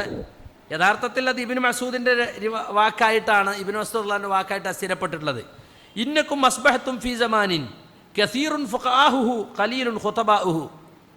നിങ്ങൾ ഇന്നൊരു കാലത്ത് എത്തിച്ചേർന്നിരിക്കുന്നു. നിങ്ങളെ കൂട്ടത്തിൽ ഈ കാലത്ത് ഫുഖഹാക്കൾ, നല്ല ആഴത്തിൽ അറിവുള്ളവർ ധാരാളമാണ്. ഖലീലുൻ ഖുതബാഹു, പ്രാസംഗികർ കുറവാണ്. റസൂലിൻ്റെ കാലത്തെ പറ്റിയ സാഹിബിൻ്റെ കാലം പറയാ. ഖലീലുൻ സായിലുഹു കസീറുൻ മുഅ്തുഹു, ചോദിക്കുന്നവർ കുറവാണ്, കൊടുക്കുന്നവരാണ് കൂടുതലും. അൽ അമലു ഫീഹി ഖൈറും മിനൽ ഇൽമി, ഈ കാലത്ത് ഖൈറ് ഏറ്റവും നല്ലത് അമലാണ്, ഇൽമിനെക്കാളേറെ അമലാണ് ഏറ്റവും ഉത്തമം. എന്നാൽ വസയഅതി സമാനുൻ അലന്നാസ്, ജനങ്ങൾക്കൊരു കാലം വരും അന്ന് ഖലീലുൻ ഫുഖഹാഉഹു, അറിവുള്ള പഠിച്ച പണ്ഡിതന്മാർ കുറവായിരിക്കും, പക്ഷേ കസീറുൻ ഖുതബാഉ, വയലന്മാർ കുറേ ഉണ്ടാവും. പഠിക്കാൻ എനിക്ക് പറ്റൂല, ഞാൻ വയല് അറിയാം, എനിക്ക് പഠിക്കാൻ പറ്റില്ല, എനിക്ക് വയല് അറിയണം, മാസത്തിലൊരു 10-25 വയലെങ്കിലും പറയണം, വയല് ഞാൻ പറഞ്ഞോളാറ്. ഖലീലുൻ മുഅ്തൂഹു, കൊടുക്കുന്നവർ കുറവായിരിക്കും. കസീറുൻ സായിലു, ചോദിക്കണോല് ഒരുപാടുണ്ടാവും, പ്രോജക്റ്റ് ഒരുപാടുണ്ടാവും, പക്ഷേ കൊടുക്കണോൽ കുറവായിരിക്കും. അൽ ഇൽമു ഫീഹി ഖൈറും മിനൽ അമൽ, അന്ന് ഇൽമായിരിക്കും ഏറ്റവും ഉത്തമം അമലിനേക്കാൾ. ആ കാലാണെന്ന്. എന്നിട്ട് ഇതിൻ്റെ അടിയിൽ ഇതിൻ്റെ മുഹഖിഖ് പറയാണ്, വലഅല്ലഹു ഹാദ സമാനുല്ലദീ നഹ്നു ഫീഹി വല്ലാഹു അഅലം. ആ പറഞ്ഞ് നമ്മൾ ഈ നിലകൊള്ളുന്ന ഈ കാലമായിരിക്കും, അല്ലേ? ഇന്ന് പണ്ഡിതന്മാർ അറിവുള്ളവർ കുറവാണ്, പ്രാസംഗികർ കൂടുതലാണ്. മാത്രമല്ല ഇന്ന് ഇൽമിനാണ് നമ്മൾ ഏറ്റവും കൂടുതൽ സമയം കാണേണ്ടത്. കാരണം എന്താ? ഒരു കാര്യം അമൽ ചെയ്യണമെങ്കിൽ ഒരുപാട് ഉറപ്പ് വരുത്തേണ്ടതുണ്ട്, അല്ലേ? ഞാൻ നേരത്തെ പറഞ്ഞ പോലെ സഹിയാണോ ലൈഫാണോ എന്ന് ഉറപ്പുവരുത്തണം. സഹിയാണെന്ന് മനസ്സിലായാൽ തന്നെ അതിൻ്റെ ഉദ്ദേശം എന്താ നോക്കണം, എങ്ങനെയാണത് മുൻഗാമികൾ മനസ്സിലാക്കിയെന്ന് നോക്കണം, അല്ലേ? എന്നിട്ട് മാത്രമേ നമുക്ക് എന്ത് ചെയ്യാൻ പറ്റുള്ളൂ, കറ തീർത്ത് ശുബ്ഹാത്തുകൾ കൂടിയ കാലാണെന്ന് അത് നമുക്ക് ചെയ്യാൻ സാധിക്കുള്ളൂ. അതുകൊണ്ട് സുഹൃത്തുക്കളെ, നമ്മൾ ഇൽമിന് സമയം കണ്ടെത്താൻ തയ്യാറില്ലയോ അവർ സംഘടനാ റൂട്ടിക്ക് തന്നെ പോണാ നല്ലത്. ഓൽക്ക് അതാ നല്ലത്. ജീപ്പ് എടുത്ത് അങ്ങോട്ട് പോയി ഇങ്ങോട്ട് പോയി ആ പരിപാടി 2000 വോൾട്ടിൻ്റെ ഡുണ്ടുണ്ടുണ്ട് ഒച്ചയൊക്കെ കേട്ട് അതിൽ അങ്ങോട്ട് നടന്ന് ഇങ്ങോട്ട് നടന്ന് എൻ്റെ ദൈവത്തിൻ്റെ ഉത്തരവാദിത്വം തീർന്നു എന്ന് വിചാരിക്കണ. എങ്ങനെയുണ്ടാ പരിപാടി? പരിപാടി ഉണ്ടല്ലോ നല്ലോണം കൊടുത്തിന്. തെബിലീഗർക്കും കൊടുത്തിന്, സുന്നികൾക്കും കൊടുത്തിന്, ജമായത്തർക്കും കൊടുത്തിന്. ഓന് മാത്രം ഒന്നും കിട്ടിയിട്ടില്ല, എല്ലാവർക്കും കൊടുത്തിന്. അപ്പോൾ ഓന് സന്തോഷമായി. കാരണം ഓനെ ബാധിക്കണമൊന്നും പറഞ്ഞിട്ടില്ല, എല്ലാവർക്കും കൊടുത്തിന്. മൂപ്പര് ഓരോരുത്തരും വന്ന് പറയാം, മോലി തെബിലീഗർക്ക് എല്ലാം കൊടുക്കണം കേട്ടോ, കുറച്ച് സുന്നികൾക്ക് എല്ലാം കൊടുക്കണം കേട്ടോ. പിന്നെ ഇവിടെ കുറച്ച് ജമായത്തുണ്ട്, 3 എണ്ണമുള്ളൂ, വലിയ ഫിത്തനയാ പോലെ ഇവിടെ ഇരുതേ, എല്ലാവർക്കും കൊടുത്തിന് അറിയും. മൂപ്പര ഉത്തരവാദിത്തം എന്തേ പറഞ്ഞു എന്ന് വെച്ചാൽ ഓനൊന്നും തിരിയില്ല. അങ്ങനത്തെ കുറേ ആളുകളുണ്ട്. അങ്ങനത്തെ ഫാൻസ് കൊണ്ട് യാതൊരു കാര്യവും നമുക്കില്ല. പഠിക്കാൻ തയ്യാറില്ലാത്ത, ഇരുന്ന് പഠിക്കാൻ തയ്യാറില്ലാത്ത ഒരുത്തനെയും നമുക്ക് വേണ്ട. ഓൻ പോയിക്കോട്ടെ, ഓൻ ആവശ്യമല്ല. മനസ്സിലായില്ലേ? കുറച്ച് ദീന് പഠിക്കാൻ. ഫാത്തിഹ സൂറത്തിൻ്റെ അർത്ഥം കൂടി പഠിച്ചില്ല, 15 കൊല്ലമായി മെമ്പർഷിപ്പ് എടുത്തിട്ട്. ഇപ്പോഴും ഫാത്തിഹ സൂറത്ത് ഓതി അർത്ഥം പറയാൻ പറഞ്ഞാൽ കഴിയൂല. നിസ്കാരത്തിലെ ദുആദിക്റുകളുടെ അർത്ഥം അറിയില്ല. താഴെ സൂറത്തുകൾ നിത്യേന നിസ്കാരത്തിൽ ഓതുന്നത് അതിൻ്റെ അർത്ഥം അറിയില്ല. നമസ്കാരത്തിൻ്റെ ചെറിയ മസാല പോലും അറിയില്ല. ഇങ്ങനത്തെ കുറേ ആൾക്കൂട്ടം ഉണ്ടായിട്ട് എന്താ നമുക്ക് കാര്യം? അതുകൊണ്ട് സലഫി തെർബിയത്ത് എന്ന് പറഞ്ഞാൽ ഇൽമിൻ്റെ അടിസ്ഥാനത്തിലുള്ള തെർബിയത്താണ്. അതുകൊണ്ട് ഇൽമ് നേടാൻ താല്പര്യമുള്ള ആളുകൾ, അതിന് ഉറപ്പുള്ള ആളുകൾ, ഇൽമ് നേടാൻ എളുപ്പമുള്ള കാര്യമല്ല, കുറച്ച് മെനക്കെടുള്ള കാര്യമാണ്. പ്രത്യേകിച്ച് ഞാൻ നേരത്തെ പറഞ്ഞതുപോലെ ശുബ്ഹാത്തുകൾ കൊണ്ട് കൂടിക്കലർന്നൊരു കാലം അത്. അതിന് ശരിക്ക് വേർതിരിച്ചെടുക്കണം. ഞാൻ ഓതി വെച്ച മാഇദയിലെ 105-ാമത്തെ ആയത്ത്, യാ അയ്യുഹല്ലദീന ആമനൂ അലൈക്കും അൻഫുസക്കും, സത്യവിശ്വാസികളെ നിങ്ങൾ നിങ്ങളുടെ കാര്യം ശ്രദ്ധിച്ചു കൊള്ളണം. ഓരോരുത്തരോടും പറയാം, നിങ്ങളെ കാര്യം നോക്കണം. മറ്റൊരു കാര്യം നമ്മളെല്ലാവരും മറ്റൊരു കാര്യം അപ്പോൾ നോക്കൽ, നമ്മളെ കാര്യം നോക്കൽ കുറവാണ്. നമ്മളെ കാര്യം നോക്കണം. നമ്മൾ ഇന്ന് മരിച്ചാൽ, ഇപ്പം മരിച്ചാൽ എന്താ നമ്മളെ അവസ്ഥ എന്ന് ചിന്തിക്കണം. ഞാൻ മരിച്ച എൻ്റെ പെണ്ണുങ്ങളെ സ്ഥിതി എന്താവും? ഓളെ ആര് കെട്ടും? പിന്നെ എൻ്റെ കുട്ടികളെ സ്ഥിതി എന്താവും? ഞാൻ പിള്ളപ്പോൾ തന്നെ ഇങ്ങനെ ഒപ്പിച്ചു പോകും, എൻ്റെ കുട്ടികൾ കഷ്ടപ്പെടൂലേ? എൻ്റെ ഉമ്മാൻ്റെ സ്ഥിതി എന്താവും? എൻ്റെ ഉപ്പാൻ്റെ സ്ഥിതി എന്താവും? ഓൻ്റെ സ്ഥിതി എന്താണെന്നേ പറ്റി ഓനൊരു ബേജാറുമില്ല. അതല്ലേ ആദ്യം ബേജാറ് വേണ്ട. ഞാൻ മരിച്ച എൻ്റെ സ്ഥിതി എന്താവും? ഖബറിലെ സ്ഥിതി എന്താ? പരലോകത്തെ സ്ഥിതി എന്താ? അത് നമ്മൾ ചിന്തിക്കണ്ടേ? അപ്പം സുഹൃത്തുക്കളെ, ആ നിലക്ക് ചിന്തിക്കാൻ നമുക്ക് കഴിയണം. നമ്മൾ മറ്റാൾക്കൂട്ടങ്ങളെപ്പോലുള്ള ഒരാൾക്കൂട്ടമല്ല സലഫികളെന്ന് പറയുന്നത്. ആൾക്കൂട്ടത്തിൽ നിന്ന് വേറിട്ട് നിന്ന് വിശ്വാസത്തിലും ആചാരത്തിലും സ്വഭാവത്തിലും പെരുമാറ്റത്തിലുമൊക്കെ സ്വന്തം ഐഡൻറ്റിറ്റിയുമായി വേറിട്ട് നിൽക്കുന്നവനാണ് സലഫി. എല്ലാവർക്കും ഇഷ്ടം സമൂഹത്തിൽ ലയിക്കാനാണ്, അല്ലേ? ഞാൻ ഇവിടെ വന്നപ്പോഴൊക്കെ നല്ല ഉഷാറായിരുന്നു. പിന്നെ എനിക്ക് തോന്നി ഇതൊന്നും നടക്കൂലെന്ന്. അപ്പം പിന്നെ മെല്ലെ ഞാനും ഇതിലങ്ങ് ലയിച്ച് എന്നാ പറയൽ, അല്ലേ? കുറേയൊക്കെ ഞാൻ പിടിച്ചു നിൽക്കാൻ നോക്കി, നടക്കുന്നില്ല. ഭാര്യ വീട്ടിൽ വരുന്ന കാലത്ത് TV തന്നെ കാണാത്ത ആളേന്ന് ഞാൻ. പിന്നെ അങ്ങനെ ഭാര്യയും കുട്ടികളും അളിയനൊക്കെ ഇരിക്കുമ്പോൾ ഒന്ന് വെറുതെ ഇരുന്ന് ആദ്യം വാർത്ത കണ്ട്, പിന്നെ വാർത്തന്നെ കണ്ട്, പിന്നെ വാർത്തൻ്റെ മുമ്പ് കുറച്ച് കണ്ട്, പിന്നെ വാർത്ത കഴിഞ്ഞിട്ട് കുറച്ച് നേരം കണ്ട്, ഇപ്പം മൂപ്പർക്ക് TV ഇല്ലാണ്ട് ഉറങ്ങാൻ പറ്റാണ്ടായി. അങ്ങനെയെല്ലാം ലയിക്കുകയാണ്. ഇതുപോലെ നാട്ടിലെന്ത് നടക്കുന്നു അതിനനുസരിച്ച് നമ്മളും ആകുന്ന അവസ്ഥയാണ് ഇപ്പോൾ ഉള്ളത്. തമയ്യുസ് അഹ്ലുസുന്ന പണ്ഡിതന്മാരൊക്കെ പറയുന്ന കാര്യമാണ്. അഹ്ലുസുന്നയുടെ ആദർശം നിലനിൽക്കണോ, നിങ്ങൾ തമയ്യുസ് വേണം. എന്താ തമയ്യുസ്? വേറിട്ട് നിൽക്കൽ വേണം. 2 ആളാണെങ്കിൽ 2 ആൾ ജുമയെടുത്താനും അത് മതി. ഒരാൾ കുത്തുപറയാൻ മറ്റോ കേൾക്കുക, എന്നാലും വേറിട്ട് നിൽക്കണമെന്നാ. മനസ്സിലായില്ലേ? വേറിട്ട് നിൽക്കുക വേണം, എന്നാലിത് വ്യക്തമാവുള്ളൂ. കൂടിക്കലർന്നാൽ ഒരിക്കലും വ്യക്തമാവില്ല. അപ്പം അതുകൊണ്ട് നമ്മളതാണ് ഉറച്ചു മനസ്സിലാക്കേണ്ടത്. മറ്റുള്ള ആൾക്കൂട്ടങ്ങളെപ്പോലെ ആൾക്കൂട്ടമായി ജീവിക്കാനല്ല അല്ലാഹു സുബ്ഹാനഹു വ തആല നമ്മളെ നിയോഗിച്ചിട്ടുള്ളത്. സൂറത്തുൽ ഹജ്ജിൽ 78-ാമത്തെ ആയത്ത്, അവസാനത്തെ വജാഹിദു ഫില്ലാഹി ഹഖ്ക ജിഹാദിഹി എന്ന് പറഞ്ഞ ആയത്തുണ്ടല്ലോ. അവിടെ അള്ളാഹ് ഈ ഉമ്മത്തിനെ പറ്റി പറഞ്ഞിട്ടുണ്ട്, ഹുവ ജ്തബാക്കും, അവൻ നിങ്ങളെ തെരഞ്ഞെടുത്തിരിക്കുന്നു, അല്ലേ? വമാ ജഅല അലൈക്കും ഫിദ്ദീനി മിൻ ഹറജ്, അവൻ ദീനിൽ ഒരു വിഷമവും നിങ്ങൾക്ക് ഏർപ്പെടുത്തിയിട്ടില്ല. മില്ലത അബീക്കും ഇബ്രാഹിം, നിങ്ങളെ പിതാവ് ഇബ്രാഹിമിന്റെ മില്ലത്താണ് നിങ്ങൾ പിൻപറ്റേണ്ടത്. ഹുവ സമ്മാക്കുമുൽ മുസ്ലിമീൻ മിൻ ഖബ്ലു വഫീ ഹാദാ, അല്ലാഹു നിങ്ങൾക്ക് അൽ മുസ്ലിമീൻ എന്ന് പേര് വച്ചിരിക്കുന്നു ഈ വേദഗ്രന്ഥം അഥവാ ഖുർആനിലും ഇതിനു മുമ്പുള്ള വേദഗ്രന്ഥത്തിലും. എന്തിന്?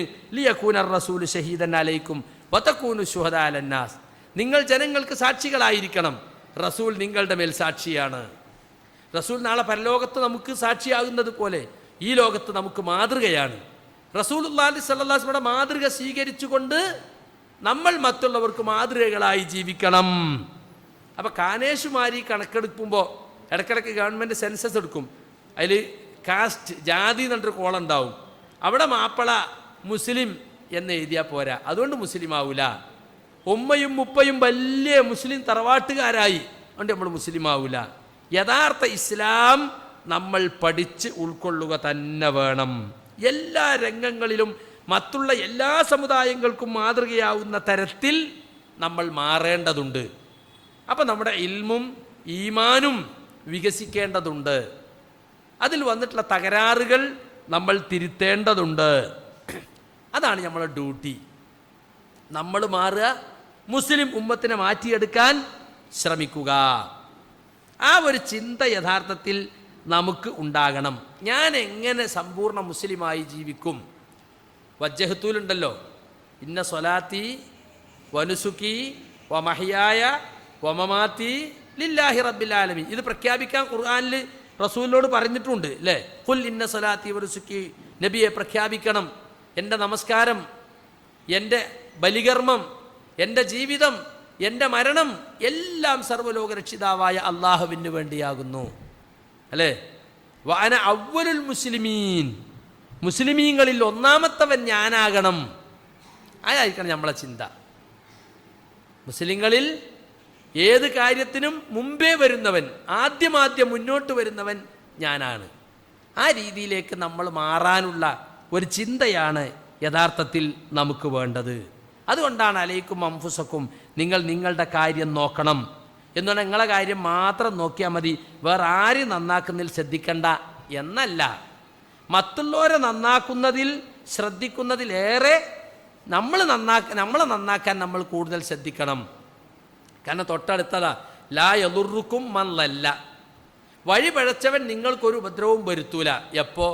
ഇദഹ്തദൈത്തും, നിങ്ങൾ യഥാർത്ഥ ഹിദായത്തിലാണെങ്കിൽ നിങ്ങൾക്ക് മറ്റ് പഴച്ച ആളുകൾ ഒരു ഉപദ്രവം വരുത്തൂല. നമ്മൾ പലപ്പോഴും പറയലെന്താ, ഓലൊക്കെ പേച്ചാണെങ്കിൽ ഞാനും പേച്ചോട്ടെ, ഏയ് ആ മൗലവിയും ഈ മൗലവിയും മറ്റേ മൗലവിയും ഒക്കെ നരകത്തേക്കാണെങ്കിൽ ഞാനും പോയിക്കോട്ടെ നരകത്തേക്ക് അല്ലേ? അങ്ങനെയാണ്. ഇപ്പം നമ്മളെ KNM ഒരുപാട് മനുഷ്യന്മാർ എത്ര ശിർക്കാരോപണം മറ്റൊക്കെ കേട്ടിട്ട് ഓല കൂടെ തന്നെ നിൽക്കുകയാണ്. AP-യും TP-യും ഇവരെല്ലാവരും കൂടി ഇപ്പം നമ്മളെ നരകത്ത് കൊണ്ടുപോകുമെന്നാണ് ഖുറാഫികൾ അതേ ചോദ്യം. കണ്ണിയത്തും ഈക്കയും കണ്ണിയത്തൊക്കെ എന്ത് സാധു മനുഷ്യനാ, അയാൾക്കൊന്നും ഒരു ചിന്ത, വേറൊരു ദുനിയാവിൻ്റെ ഒരു ചിന്തയില്ലാത്ത മനുഷ്യനാ. അങ്ങനത്തെ വലിയ വലിയ സൂഫികളും തർബീയത്തിൽ കിട്ടിയ വലിയ വലിയ ശേഖന്മാരൊക്കെ നയിക്കുന്ന സമസ്ത ഓലി നമ്മളെല്ലാവരും കൂടി നരകത്ത് കൊണ്ടുപോകും. ഞങ്ങളീ പറയണ് മറ്റൊന്നും നിങ്ങൾ പറഞ്ഞൊന്നും നമ്മൾ ചുവട് കൊടുക്കുന്നില്ല, ഇത് മാത്രം നിങ്ങൾ പറഞ്ഞാൽ മതി. അതേ ചിന്താഗതിയിലേക്ക് KNM-ൻ്റെ കൂടെയുള്ള ആളുകളെത്തി. പിന്നെ അതിന് കുറച്ചാണ്ട് പോന്നു. ഇപ്പോൾ ഈ ആളുകളും പറഞ്ഞാൽ തന്നെയാണ്,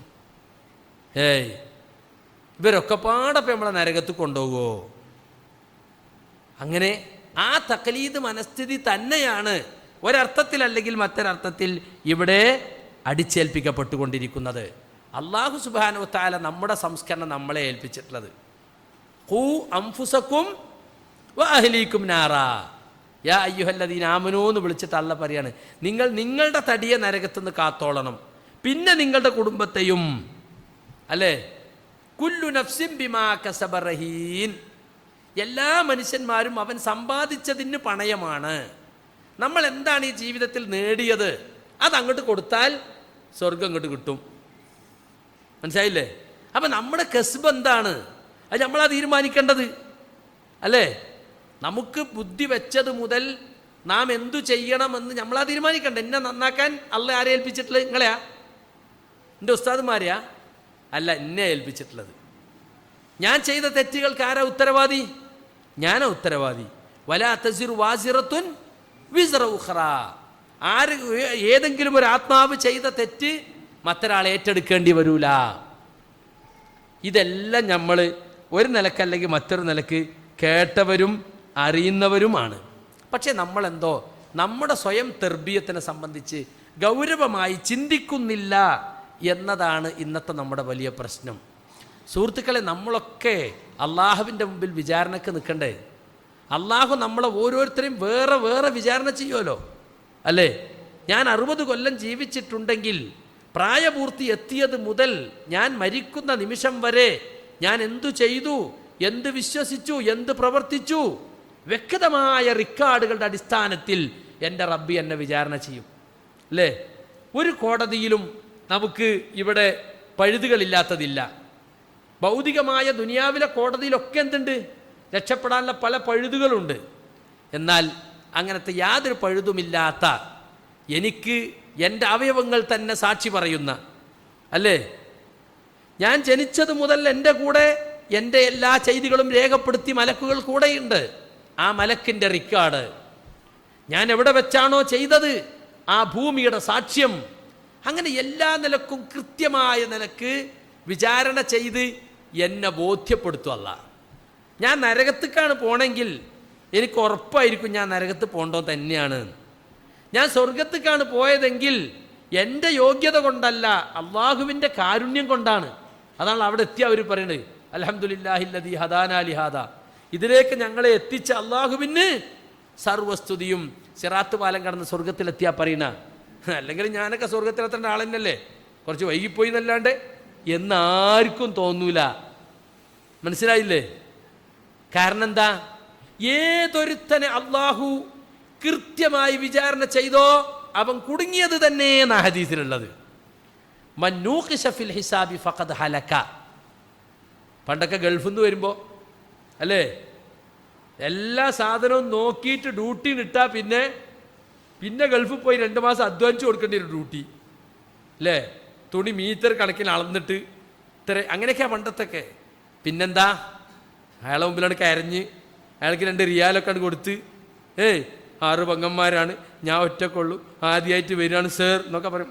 ആ പോ എന്നാണ് വിടുക.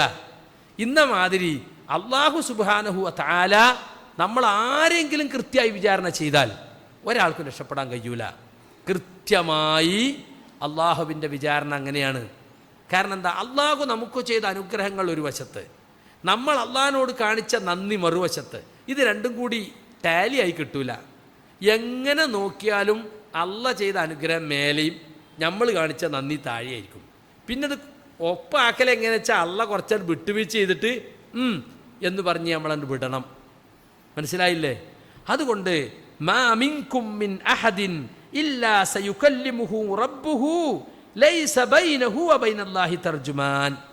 മുത്തഫഖുൻ അലൈഹി ആയ ഹദീസാണ്. നിങ്ങളിൽ ഒരാളും തന്നെ ഇല്ല തൻ്റെ റബ്ബ് അവനോട് സംസാരിക്കാത്തവനായി. ആ ഹദീസ് വേണമെങ്കിൽ എഴുതിയെടുക്കാം.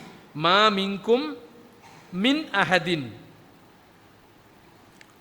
മാ മിൻകും മിൻ അഹദിൻ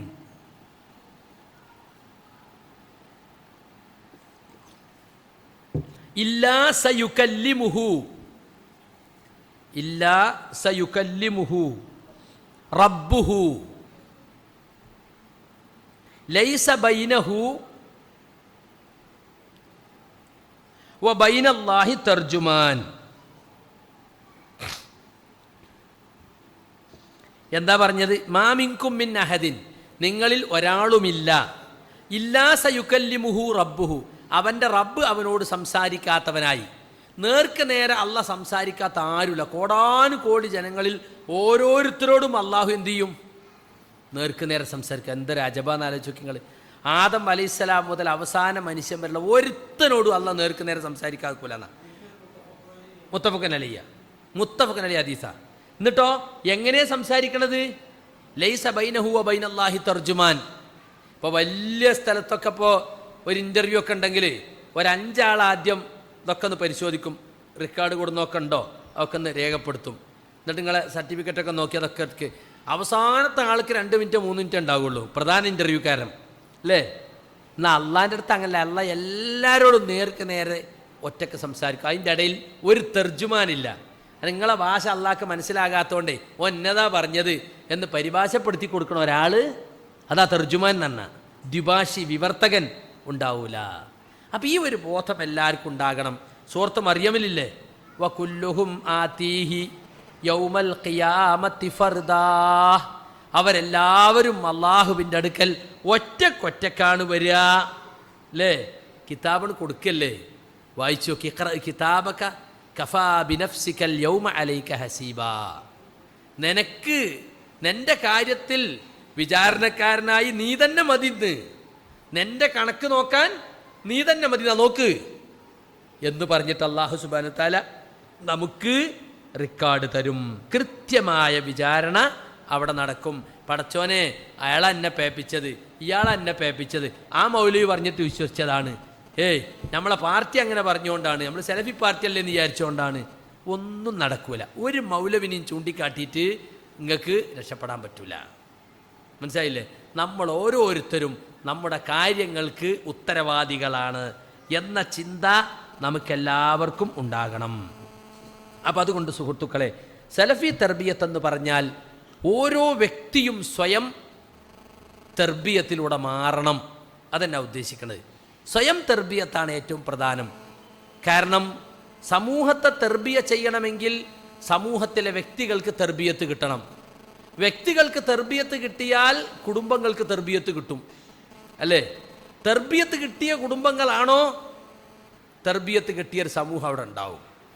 അതുകൊണ്ട് ആ നിലക്കുള്ള സ്വയം തർബിയത്തിനാണ് സലഫികൾ എന്നും പ്രാധാന്യം കൊടുത്തിട്ടുള്ളത്. ഇന്നല്ലാഹ ലാ യുഗയ്യിറു മാ ബിഖൗമിൻ ഹത്താ യുഗയ്യിറു മാ ബി അൻഫുസിഹിം, പലവട്ടം കേട്ട ആയത്താണ്. അള്ളാഹു ഒരു ജനതയെയും മാറ്റുകയില്ല അവർ അവരെ സ്വയം മാറ്റം വരുത്തുന്നത് വരെ. അപ്പം നമ്മൾ സ്വന്തമായിട്ട് മാറാൻ തയ്യാറാകണം. എനിക്ക് ചില ന്യൂനതകളുണ്ട്, കുറവുകളുണ്ട്, കുറ്റങ്ങളുണ്ട്, പരിഹരിക്കപ്പെടേണ്ട ന്യൂനതകൾ എനിക്കുണ്ട് എന്ന് ഞാൻ തിരിച്ചറിഞ്ഞിട്ട് ഞാൻ എന്നിലേക്കൊന്നും എന്നെ തന്നെ വിമർശിക്കാൻ തുടങ്ങണം. മനസ്സിലായില്ലേ? എൻ്റെ കുറ്റങ്ങളിലേക്ക് ഞാൻ നോക്കണം. ഞാൻ എന്നെ മുൻഗാമികളായ സലഫുകളുമായി തട്ടിച്ചു നോക്കണം. സലഫി ആകണമെങ്കിൽ സലഫുകൾ ജീവിച്ച പോലെ ജീവിക്കണ്ടേ? അപ്പം നമ്മൾ സലഫുകളുടെ ചരിത്രം വായിക്കണം, സഹാബത്തിൻ്റെ ചരിത്രം വായിക്കണം. അപ്പം നമുക്ക് തോന്നും പോരാ പോരാ, ഞാനൊന്നും ആയിട്ടില്ല. നമ്മളത് വായിക്കൂല. നമ്മളിവിടുത്തെ അലവലാദികളെ പറ്റി ആലോചിക്കും. അവിടെ പിന്നെ ബസ് സ്റ്റോപ്പിലിരുന്ന് അങ്ങോട്ട് മറ്റവനെ പിടിച്ച് ഇങ്ങോട്ട് തള്ളി, ഇവനെ ഇങ്ങോട്ട് പിടിച്ച് തള്ളി, ബാങ്ക് കൊടുത്താലും ഒന്ന് പള്ളിയിൽ പോവില്ല, 12 മണിയായാലും ഉണ്ടാവും, മറ്റവനെ പിടിച്ച് ഇങ്ങോട്ട് തള്ളിയിട്ടും കൂയി. ആ ജാതി ആളെ നോക്കിയിട്ട് ഓനക്കാളൊക്കെ എത്ര മെച്ചാ ഞാൻ നിൽക്കരിക്കണില്ല 5 നേരം, സുബൈക്കും കൂടി പള്ളിയിൽ പോണില്ലേ, എനിക്കിപ്പോൾ എന്താ കുഴപ്പം, ഞാൻ ജുമയ്ക്ക് പോണില്ലേ, ഞാൻ സദക്കാ ചെയ്യണില്ലേ. അങ്ങനെ ഇവിടുത്തെ തരം താഴ്ന്ന ദീനുമായി ബന്ധമില്ലാത്ത ആളുകളേറ്റ് കമ്പയർ ചെയ്ത് നോക്കുമ്പോൾ പാലക്കാട്ടുകാർ പറഞ്ഞാൽ വേണ്ടില്ല, തിരക്കടില്ല എന്ന് സ്വന്തത്തെക്കുറിച്ച് നമുക്ക് ഓരോരുത്തർക്കും മതിപ്പ് തോന്നും. ആ മതിപ്പ് ശൈത്താൻ ഉണ്ടാക്കുന്നതാണ്. തർബിയത്തിന് അവഗണിക്കാനുള്ളൊരു പ്രധാന കാരണം അതാണ്. ഞാൻ തികഞ്ഞവനാണ്, എനിക്ക് കുറ്റങ്ങളില്ല, കുറവുകളില്ല, അതാരും പറയുന്നില്ല കേട്ടോ. പക്ഷെ അവൻ്റെ നടത്തോ അവൻ്റെ നിലപാടും അങ്ങനെയാണ്. സ്വന്തത്തെക്കുറിച്ച് മാറ്റം വരുത്താനോ പഠിക്കാനോ ഒന്നും തയ്യാറില്ല. ചില ആളുകൾ പറയും, ഈ ക്ലാസ്സിനധികം പോയാലേ ഇപ്പം കേട്ടതന്നെ ഇവിടെ അമൽ ചെയ്യാൻ കഴിയുന്നില്ല, പിന്നെ അത് കേട്ട കുറ്റം കൂടി ഉണ്ടാവില്ലേ, ക്ലാസ്സിന് പോരാതിരിക്കാനുള്ള ഇപ്പോൾ പുതിയൊരു ന്യായ. നിങ്ങളീ പറഞ്ഞൊക്കെ കേട്ടാൽ പിന്നെ നമ്മളതുപോലെ നടക്കണ്ടേ? ഇപ്പം കേട്ടോടത്തോളം തന്നെ ഇപ്പോൾ നടക്കാൻ കഴിയണില്ല. പിന്നെ ഞാൻ കേട്ട കുറ്റം കൂടി, കേട്ടിട്ട് അതിനെതിരെ പറ്റി പ്രവർത്തിച്ചു എന്നുള്ള കുറ്റം കൂടി ഉണ്ടാകണ്ടല്ലോ. അതുകൊണ്ട് കേട്ട തന്നെ മതി. ജുമയ തീരാ നേരത്ത് ഫൈനലാവുമ്പോൾ കയറും, എന്നിട്ട് സലാം വീട്ടി നേരെ സുന്നത്തും കൂടി നിൽക്കരിക്കാതെ റോട്ടിൽ. ആകെ വെള്ളിയാഴ്ച മുപ്പര് പള്ളിയിൽ പോയാലുള്ളൂ. മനസ്സിലായില്ലേ? ആകെ ഒരു വെള്ളിയാഴ്ച മാത്രം. അങ്ങനത്തെ ആളുകളുമായി തട്ടിച്ചു നോക്കുമ്പോൾ നമുക്ക് സമാധാനം ഉണ്ടാവും. പക്ഷെ നമ്മളെ സലഫുകളുമായി തട്ടിച്ചു നോക്കണം. സലഫുകളെ ചരിത്രം വായിക്കണം, സഹാബത്തിൻ്റെ ചരിത്രം വായിക്കണം. നിങ്ങൾ നോക്ക്, ഖുർആനിൽ 25 നബിമാരെ ചരിത്രം അല്ല നമുക്ക് പറഞ്ഞല്ലോ. ആ ചരിത്രം പറഞ്ഞ കോലെന്താ? സാധാരണ ഇപ്പം നമ്മളൊരു ചരിത്ര പുസ്തകം എടുത്തു നോക്കിയാൽ ഇന്ന ആള്, അയാൾ ഇന്നോടത്ത് ജനിച്ചു, അയാൾ അപ്പാൻ്റെ പേര് ഇന്നതാണ്, ഉമ്മാൻ്റെ പേര് ഇന്നതാണ്, ഇന്ന സ്കൂളിൽ പഠിച്ചു, ആദ്യം നഴ്സറി പഠിച്ച് പിന്നെ സ്കൂളിൽ പഠിച്ച് അവിടുത്തെ അധ്യാപകർ ഇന്നവരൊക്കെയാണ്, ഇന്നതൊക്കെ പഠിച്ച് പിന്നെ മെട്രിക്കുലേഷൻ കഴിഞ്ഞിട്ട് അയാളടുത്ത് പഠിക്കാൻ പോയി, ആ കോളേജിൽ പോയി, ഇവിടെ പോയി, ആ ഡിഗ്രി നേടി, ഈ ഡിഗ്രി നേടി, ഇത്രാം വയസ്സ് കല്യാണം കഴിച്ചു, മക്കളായി, അവിടെ പ്രവർത്തിച്ചു, ഇവിടെ പ്രവർത്തിച്ചു, ത്രാന്തി മരിച്ചു, ഇന്നടുത്ത് ഖബറുണ്ട്, ഖലാസ്, ചരിത്രം കഴിഞ്ഞ് അല്ലേ? എന്നാൽ ആ രീതിയിലൊരു ചരിത്രം ഖുർആനിലെ നബിമാരെ പറ്റിയുണ്ടോ? ഒരൊറ്റ നബി ജനിച്ച ഡേറ്റില്ല, ഒരൊറ്റ നബി മരിച്ച ഡേറ്റില്ല, ഒരൊറ്റ നബിൻ്റെ ഖബർ എവിടെയൊന്നുമില്ല. എന്തേ? അതൊന്നും ചരിത്രത്തിൽ ഇസ്ലാമിൽ പ്രധാനപ്പെട്ടതല്ല. ഇസ്ലാമിൽ പ്രധാനം അയാളെ ചരിത്രത്തിൽ നിന്ന് വരും തലമുറക്ക് എന്താ കിട്ടാനുള്ളത്, അതാ ചരിത്രത്തിൽ പ്രധാനം. അത് ഖുർആനിൽ പറഞ്ഞിട്ടുണ്ട്. 25 നബിമാരെ ചരിത്രത്തിന് ഖുർആനിൻ്റെ അനുയായികൾക്ക് കിട്ടേണ്ട മാതൃകകൾ അള്ളാഹു പറഞ്ഞിട്ടുണ്ട്. ചില നബിമാരതൊക്കെ വളരെ ചുരുക്കി പേര് മാത്രമേ പറഞ്ഞിട്ടുള്ളൂ. ചില നബിമാരുടെ ചരിത്രം വിസ്തരിച്ച് പറഞ്ഞിട്ടുണ്ട്. അതെന്താ അങ്ങനെ? അള്ളാഹ് അങ്ങനെ പറയാനാ വിചാരിച്ച്? എന്നാൽ ഒരു നബിൻ്റെ ചരിത്രം ഒരു അധ്യായത്തിൽ മൂസാ നബിൻ്റെ ചരിത്രം നിർത്താൻ സൂറത്ത് മൂസ എന്നു മറിച്ചാൽ കിട്ടുമൊന്നുമില്ല. ഖുർആനിൽ പരന്ന് ചെതറിക്കിടക്കുക. അത് മനസ്സിലായില്ലേ? അപ്പം ചരിത്രത്തിൽ നിന്നുള്ള ശകലങ്ങൾ, പാഠങ്ങൾ നമുക്ക് ഖുർആൻ ഓതുന്ന എവിടെ ഓതിയാലും അവിടെയൊക്കെ നമുക്ക് നബിമാരുടെ ചരിത്രത്തിലുള്ള ശകലങ്ങൾ മാതൃകയ്ക്ക് വേണ്ടി, ഗുണപാഠത്തിന് വേണ്ടി നമുക്ക് കിട്ടും. അപ്പം ചരിത്രം ഗുണപാഠത്തിന് വേണ്ടി വായിക്കണം, ചരിത്രത്തിൽ നിന്ന് പാഠം പഠിക്കണം. നിങ്ങൾ നോക്കി നബിമാരുടെ ചരിത്രം, നബിമാരാരും തന്നെ ഈ നമ്മൾക്ക് ഇന്നുള്ളത് പോലുള്ളൊരു ശുഭാപ്തി വിശ്വാസം അവർക്കാർക്കും ഉണ്ടായിരുന്നില്ല.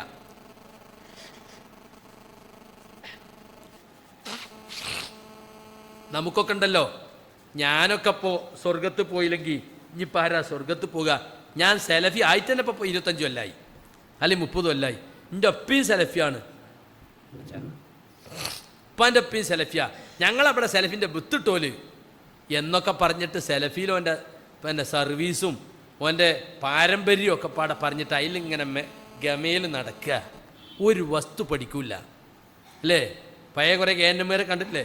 കൂട്ടായി അബ്ദുള്ളാജി വയലെറിഞ്ഞിട്ട് പൊന്നാനിക്ക് ഞങ്ങൾ 2 പോയ നടന്നിട്ട് സുറോങ്കുറ്റി മുഴുവൻ കത്തി തീർന്നിട്ട് അവിടെ എത്തിയ നേരം വെളുക്കുമ്പോൾ അറിയും. അപ്പം അറിഞ്ഞ തന്നെ ഇപ്പോൾ എൻ്റെ സ്ഥിതി എന്താ? ഓൻ സുബഹിക്കരിക്കൽ റമളാനിൽ മാത്രമാണ്, കാരണം അത്താഴത്തിന് ഉണർന്നു പോകുമല്ലോ. അതുകൊണ്ട് ആദ്യ എന്ത് കാര്യമുള്ളത്? ഓനൊക്കെ പണ്ട് കൂട്ടായി അത്ലാജിൻ്റെ വയലിന് പോയിട്ട്. അപ്പം അങ്ങനെ പറഞ്ഞ് വലിപ്പം പറഞ്ഞ് നടക്കണ ആളല്ല, അതല്ല വേണ്ട. യജാബും ബിന്നഫ്സ്, സ്വന്തത്തെക്കുറിച്ചുള്ള മതിപ്പ്, അത് ശൈത്താൻ ഉണ്ടാക്കുന്നതാണ്. അതുണ്ടായാൽ തന്നെ ഓൻ്റെ തെർബിയത്തിൻ്റെ 1-ാം പാഠം പരാജയപ്പെട്ടു. എനിക്ക് കുറച്ച് പഠിക്കാണ്ട്, എനിക്ക് കുറ്റങ്ങളുണ്ട്, കുറവുകളുണ്ട്. ഇടയിലിരുത്തത്തിൽ നമ്മൾ പറയില്ല, റബ്ബി ഗഫ്ർലി വർഹംനി വജ്ബുർനി. എന്തെന്നായി വജ്ബുർനി? എൻ്റെ കുറവുകൾ പരിഹരിക്കണേ, എൻ്റെ ന്യൂനതകൾ പരിഹരിക്കണേ, എൻ്റെ പോരായ്മകൾ നികത്തണേ. മനസ്സിലായില്ലേ? അപ്പം എനിക്ക് കുറച്ച് പോരായ്മകൾ ഉണ്ടെന്ന് മനസ്സിലാകണമെങ്കിൽ എന്നെക്കാൾ വലിയവരെ കുറിച്ച് ഞാൻ പഠിക്കണം. നമ്മളിപ്പോൾ 3 റക്അത്ത് തഹജ്ജുദ് നിസ്കരിച്ചാൽ തന്നെ നമ്മളെ ഗമ എത്രയാ? എന്നാൽ നിങ്ങൾ നോക്കി, ഖുർആനിൽ റസൂൽ സല്ലല്ലാഹു അലൈഹി വസല്ലം സഹാബികൾ നിസ്കരിച്ചത് സൂറത്ത് മുസ്സമ്മിലിൻ്റെ അവസാനം. മുസ്സമ്മിൽ തുടങ്ങണത് തന്നെ എങ്ങനെയാ? റസൂലുള്ളാഹിനോടുള്ള കൽപ്പനയാണ്. യാ അയ്യുഹൽ മുസ്സമ്മിൽ, ഉറങ്ങിക്കിടക്കുന്ന മനുഷ്യ, ഖുമിൽ ലൈല ഇല്ലാ ഖലീല, രാത്രി എഴുന്നേറ്റ് നിസ്കരിക്ക്, ഇല്ലാ ഖലീല, കുറച്ച് സമയമൊക്കെ ബാക്കിയൊക്കെ നിസ്കരിക്കുക. കുറച്ച് ഉറങ്ങിയാൽ മതി, ബാക്കിയൊക്കെ നിസ്കരിക്കുക. അപ്പോൾ വിചാരിക്കും, നബിക്ക് വേറെ പണിയൊന്നുമില്ല, പകൽ കിടന്നുറങ്ങാലോ. ഹേയ്, അതിൻ്റെ ബാക്കി എന്താ പറയുക? ഇന്നലൊക്കെ ഫിന്നഹാരി സബ്ഹൻ തവീല. എന്താ അർത്ഥം? രാത്രിയിൽ നിനക്ക് നീണ്ട ജോലികൾ വേറെ ഉണ്ട്, അപ്പോൾ നിസ്കരിക്കാൻ കൂടൂല, അതുകൊണ്ട് ഇപ്പം നിസ്കരിച്ചോന്ന്. അല്ല, പകൽ കിടന്നുറങ്ങിക്കോന്നല്ല. ഇന്ന നാശിയത്തല്ലയില് ഈ അശദ്ദു വത്ത് അംവാഖുവ മുഖീല, രാത്രി എഴുന്നേറ്റ് നിസ്കരിക്കുക എന്ന് പറഞ്ഞാൽ അത് വളരെ മനസ്സാന്നിധ്യം ഉണ്ടാക്കുന്ന കാര്യമാണ്. പറയുന്ന വാക്കൊക്കെ അങ്ങനെ വടിവൊത്ത് പറയാൻ, മനസ്സ് തട്ടി പറയാൻ നിങ്ങൾക്ക് കഴിയും. അങ്ങനത്തെ നേരാണത്. അതുകൊണ്ട് ആ നേരം വിടരുത്. രാത്രിയിൽ എത്ര നിസ്കരിക്കാൻ പറഞ്ഞത്? നിസ്ബഹു, രാത്രിയുടെ പകുതി. ശരാശരി കൂട്ടുക 12 മണിക്കൂറല്ലേ? ഇപ്പോൾ പകുതി എത്ര ഉണ്ടാവും? 6 മണിക്കൂർ. അമിൻകുസ് ബിന്നു ഖലീല, കുറച്ച് കുറഞ്ഞാലും കുഴപ്പമില്ല, ഒരു 5:30 ആയാലും കുഴപ്പമൊന്നുമില്ല. ഔ സിദ് അലൈഹി, ഇനി കുറച്ച് കൂടിയാലും കുഴപ്പമില്ല, ഒരു 7 ആയാലും കുഴപ്പമില്ല. ഇനിയിപ്പോൾ കുറേ കൂടുതൽ നിസ്കരിക്കല്ലേ വെച്ചിട്ട് പെട്ടെന്ന് ഓതി സിർസിറാന്ന് ഓതി പോണ്ട. സമസ്തക്കാരെ തറാവി പോലെ ആണ്ട.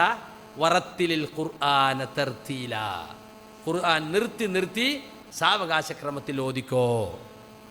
ഇത് അള്ളാഹുവിൻ്റെ റസൂല് അവിടത്തേക്ക് രാത്രി നിസ്കാരം നിർബന്ധമായിരുന്നു എന്നുള്ള തെളിവായിട്ട് പണ്ഡിതന്മാർ പറഞ്ഞിട്ടുണ്ട്. മനസ്സിലായില്ലേ? അതാണ് ഫതഹജ്ജദ് ബിഹി നാഫിലത്തൻ ലക, നീ ഖുർആൻ കൊണ്ട് തഹജ്ജുദ് നിസ്കരിക്കണം, അത് നിനക്ക് ഫറലിലുള്ള വർധനവാണ്. ഇപ്പം റസൂലുള്ളാഹിക്ക് അത് ഫർളാ. അപ്പം റസൂൽ എന്നാൽ പിന്നെ അള്ളാഹു അതിനു വേണ്ടി പ്രത്യേകമായി പരിപക്വമാക്കി തീർത്ത ഒരു ദേഹമല്ലേ, അതുകൊണ്ട് റസൂലിൽ ഇതൊക്കെ സാധിച്ചേക്കും, നമ്മൾ അങ്ങനെയല്ലല്ലോ എന്നൊക്കെ പറയാൻ നിൽക്കും. എന്നാൽ റസൂലിൻ്റെ കൂടെ സഹാബത്തും അങ്ങനെ ചെയ്തിരുന്നു. അത് ഈ സൂറത്തിൻ്റെ അവസാനമുണ്ട്. ആ സൂറത്ത് മക്കിയാണ്, പക്ഷെ അവസാനത്തെ ആയത്ത് മദനിയാണെന്ന് പറയുന്നത്. ആ നീണ്ട ആയത്തുണ്ടല്ലോ, അതായത് ഇന്ന റബ്ബക യഅലമു അന്നക തഖൂമു അദ്നാ മിൻ സുലുസയിൽ ലൈലി വനിസ്ഫഹു വസുലുസഹു വതായിഫത്തും മിനല്ലദീന മഅക, നിന്റെ റബ്ബ് അറിയുന്നുണ്ട്, അന്നക തഖൂമു അദ്നാ മിൻ സുലുസയിൽ ലൈലി, നീ നിന്ന് നമസ്കരിക്കുന്നുണ്ട് രാത്രിയുടെ 2/3 ഭാഗം. 2/3 ഭാഗം തന്നെ എത്രയായി? 3 4 മണിക്കൂർ, 3 4 12, അപ്പം 2 അറിയുമ്പോൾ 8 മണിക്കൂർ.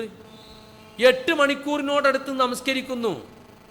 അതിനാമിൻ സുലുസയിൽ ലൈലി വനിസ്ബഹു, അല്ലെങ്കിൽ രാത്രിയുടെ പകുതി, വസുലുസു അല്ലെങ്കിൽ രാത്രിയുടെ 1/3.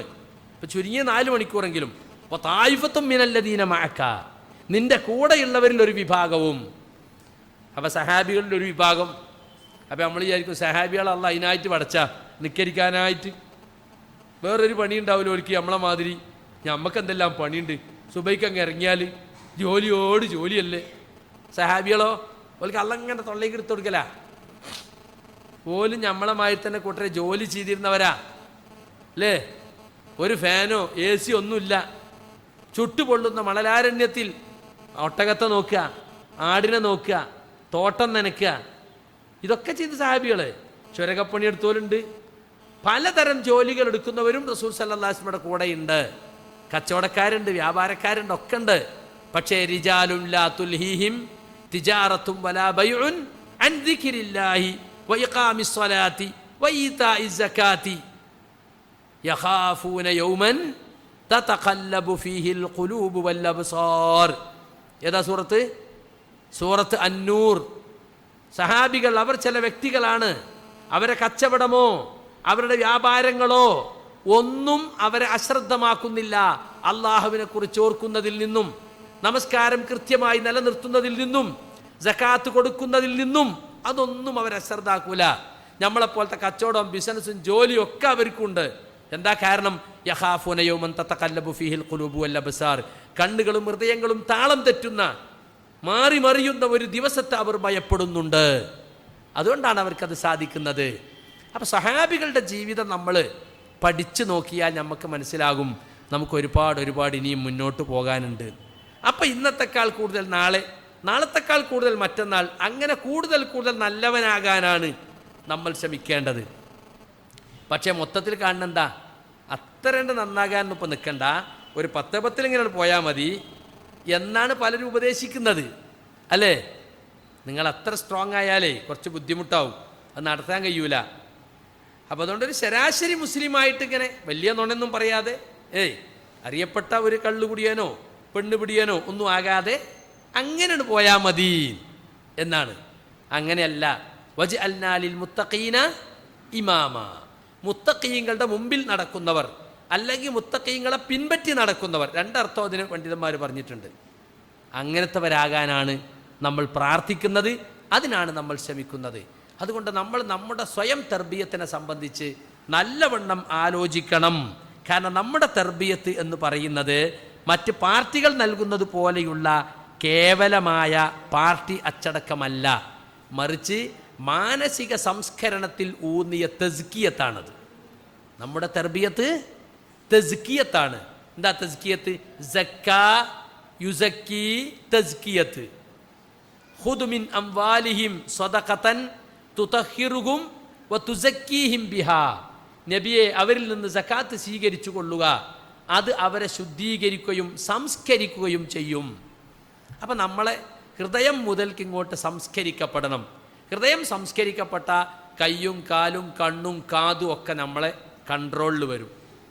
നബി സല്ലല്ലാഹു അലൈഹി വസല്ലം പറഞ്ഞല്ലോ, അലാ ഇന്ന ഫിൽ ജസദി മുൽഗതൻ ഇദാ സലുഹത്ത് സലുഹൽ ജസദു കുല്ലുഹു വൈദാ ഫസദത്ത് ഫസദൽ ജസദു കുല്ലുഹു അലാ വഹിയൽ ഖൽബ്.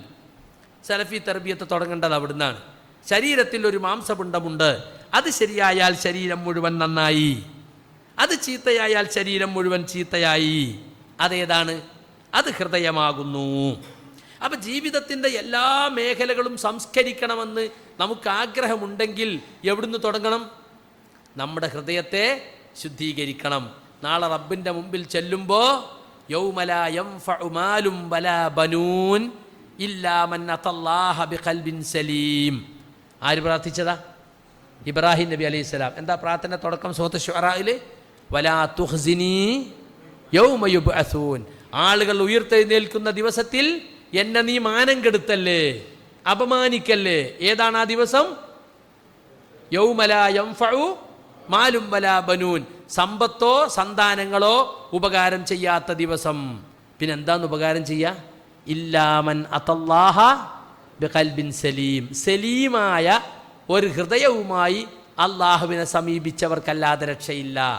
എന്താ സലീമായ ഹൃദയം എന്ന് പറഞ്ഞാൽ? സലീം രക്ഷപ്പെട്ട, ന്യൂനതയില്ലാത്ത, കുറവുകളില്ലാത്ത അങ്ങനത്തെ ഒരു ഹൃദയം, കുറ്റമറ്റ കൽബ്, അങ്ങനത്തെ ഒരു ഹൃദയം നമുക്കുണ്ടാകണം. സലീമായ ഒരു ഹൃദയം നമുക്കുണ്ടാകണം. അതുകൊണ്ടേ രക്ഷയുള്ളൂ. അങ്ങനത്തെ ഒരു കൽബ് ഉണ്ടാക്കാനാണ് നമ്മൾ ശ്രമിക്കേണ്ടത്. കാരണം അള്ളാഹ് നോക്കുന്നത് നമ്മുടെ ഈ ബാഹ്യമായ ജാട മോടികളിലൊന്നുമല്ല. അള്ളാഹു നോക്കുന്നത് ഹൃദയത്തിലേക്കാണ്.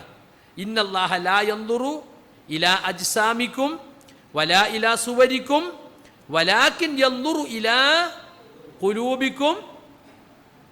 ഒരു വാക്കും കൂടിയുണ്ട്, വഅഅമാലിക്കും. ചില റിവായത്തിൽ അതില്ല. ചില ആളുകൾ പറയേ നിങ്ങൾ താടി വെക്കണം, തുണി കയറ്റി കൊടുക്കണം, മുടി ചീകണം, എന്നൊക്കെ പറയല്ലോ. അള്ളാഹ് നോക്കുന്നത് കൽബിൽക്ക. അത്തഖ്വ ഹാഹുന, ഇവിടെ ഉണ്ടായാൽ മതി, താടി ഇവിടെ മുളക്കണം ആദ്യം എന്ന് പറയും ചില ആൾ. അത് ഖുലൂബിക്കുന്നുള്ളിടത്ത് നിർത്തണോണ്ടാ, അവിടെ നിർത്താൻ പറ്റൂല. അള്ളാഹു നിങ്ങളുടെ ശരീരങ്ങളിലേക്ക് നോക്കുന്നില്ല, നിങ്ങളുടെ രൂപങ്ങളിലേക്ക് നോക്കുന്നില്ല. അവൻ നോക്കുന്ന നിങ്ങളുടെ ഹൃദയങ്ങളിലേക്കും വഅഅമാലിക്കും, നിങ്ങളെ അമലുകളിലേക്കും നോക്കും. അവ രാവിലെ എന്ന് 2 രൂപേൻ്റെ ബ്ലേഡിലെ വാക്യങ്ങൾ പഠിക്കണത് അള്ളാഹ് നോക്കുന്നുണ്ട്. നിങ്ങളെല്ലാ അമലും അള്ളാഹ് നോക്കുന്നുണ്ട്. നിങ്ങളെ കൽബ് നന്നായോ നിങ്ങളെ അമല് നന്നാകും. അമല് നന്നായിട്ടില്ലെങ്കിൽ അതിൻ്റെ അർത്ഥം എന്താ? നിങ്ങളെ കൽബ് നന്നായിട്ടില്ല എന്നാണ്. അമല് നന്നാകണമെങ്കിൽ എന്ത് വേണം? കൽബ് നന്നാകണം. കൽബിലുള്ളതിൻ്റെ നിഴലാണ് പുറത്ത് കാണുന്ന അമല്. അതുകൊണ്ടാണ് നബിമാരൊക്കെ ജനങ്ങളുടെ വിശ്വാസം സംസ്കരിക്കുന്നതിന് മുൻതൂക്കം കൊടുത്തത്. മുഹമ്മദ് മുസ്തഫ സല്ലല്ലാഹു അലൈഹി വസല്ലം മക്കയിലെ 13 കൊല്ലം വിനിയോഗിച്ചത് എന്തിനാ? അവിടുത്തെ കള്ളും വ്യഭിചാരവും പലിശയും കുടുംബകലഹവും രാഷ്ട്രീയ പ്രശ്നമൊക്കെ തീർക്കാനാ? അതല്ലേ ജനശ്രദ്ധ ആകർഷിക്കുന്ന പരിപാടികൾ ആദ്യം അത് ചെയ്തിട്ട് എന്നിട്ട് ഭരണം പിടിച്ചിട്ട് പിന്നെ എങ്ങനെയാണ് മാറ്റിയതാ? ആണോ? അല്ല. ആദ്യത്തെ 13 കൊല്ലം വിനിയോഗിച്ചത് എന്തിനാ? വിശ്വാസം സംസ്കരിക്കാനാണ്, മനസ്സ് മാറ്റാനാണ്. ഖദ് അഫ്ലഹ മൻ സക്കാഹാ വഖദ് ഖാബ മൻ ദസ്സാഹാ.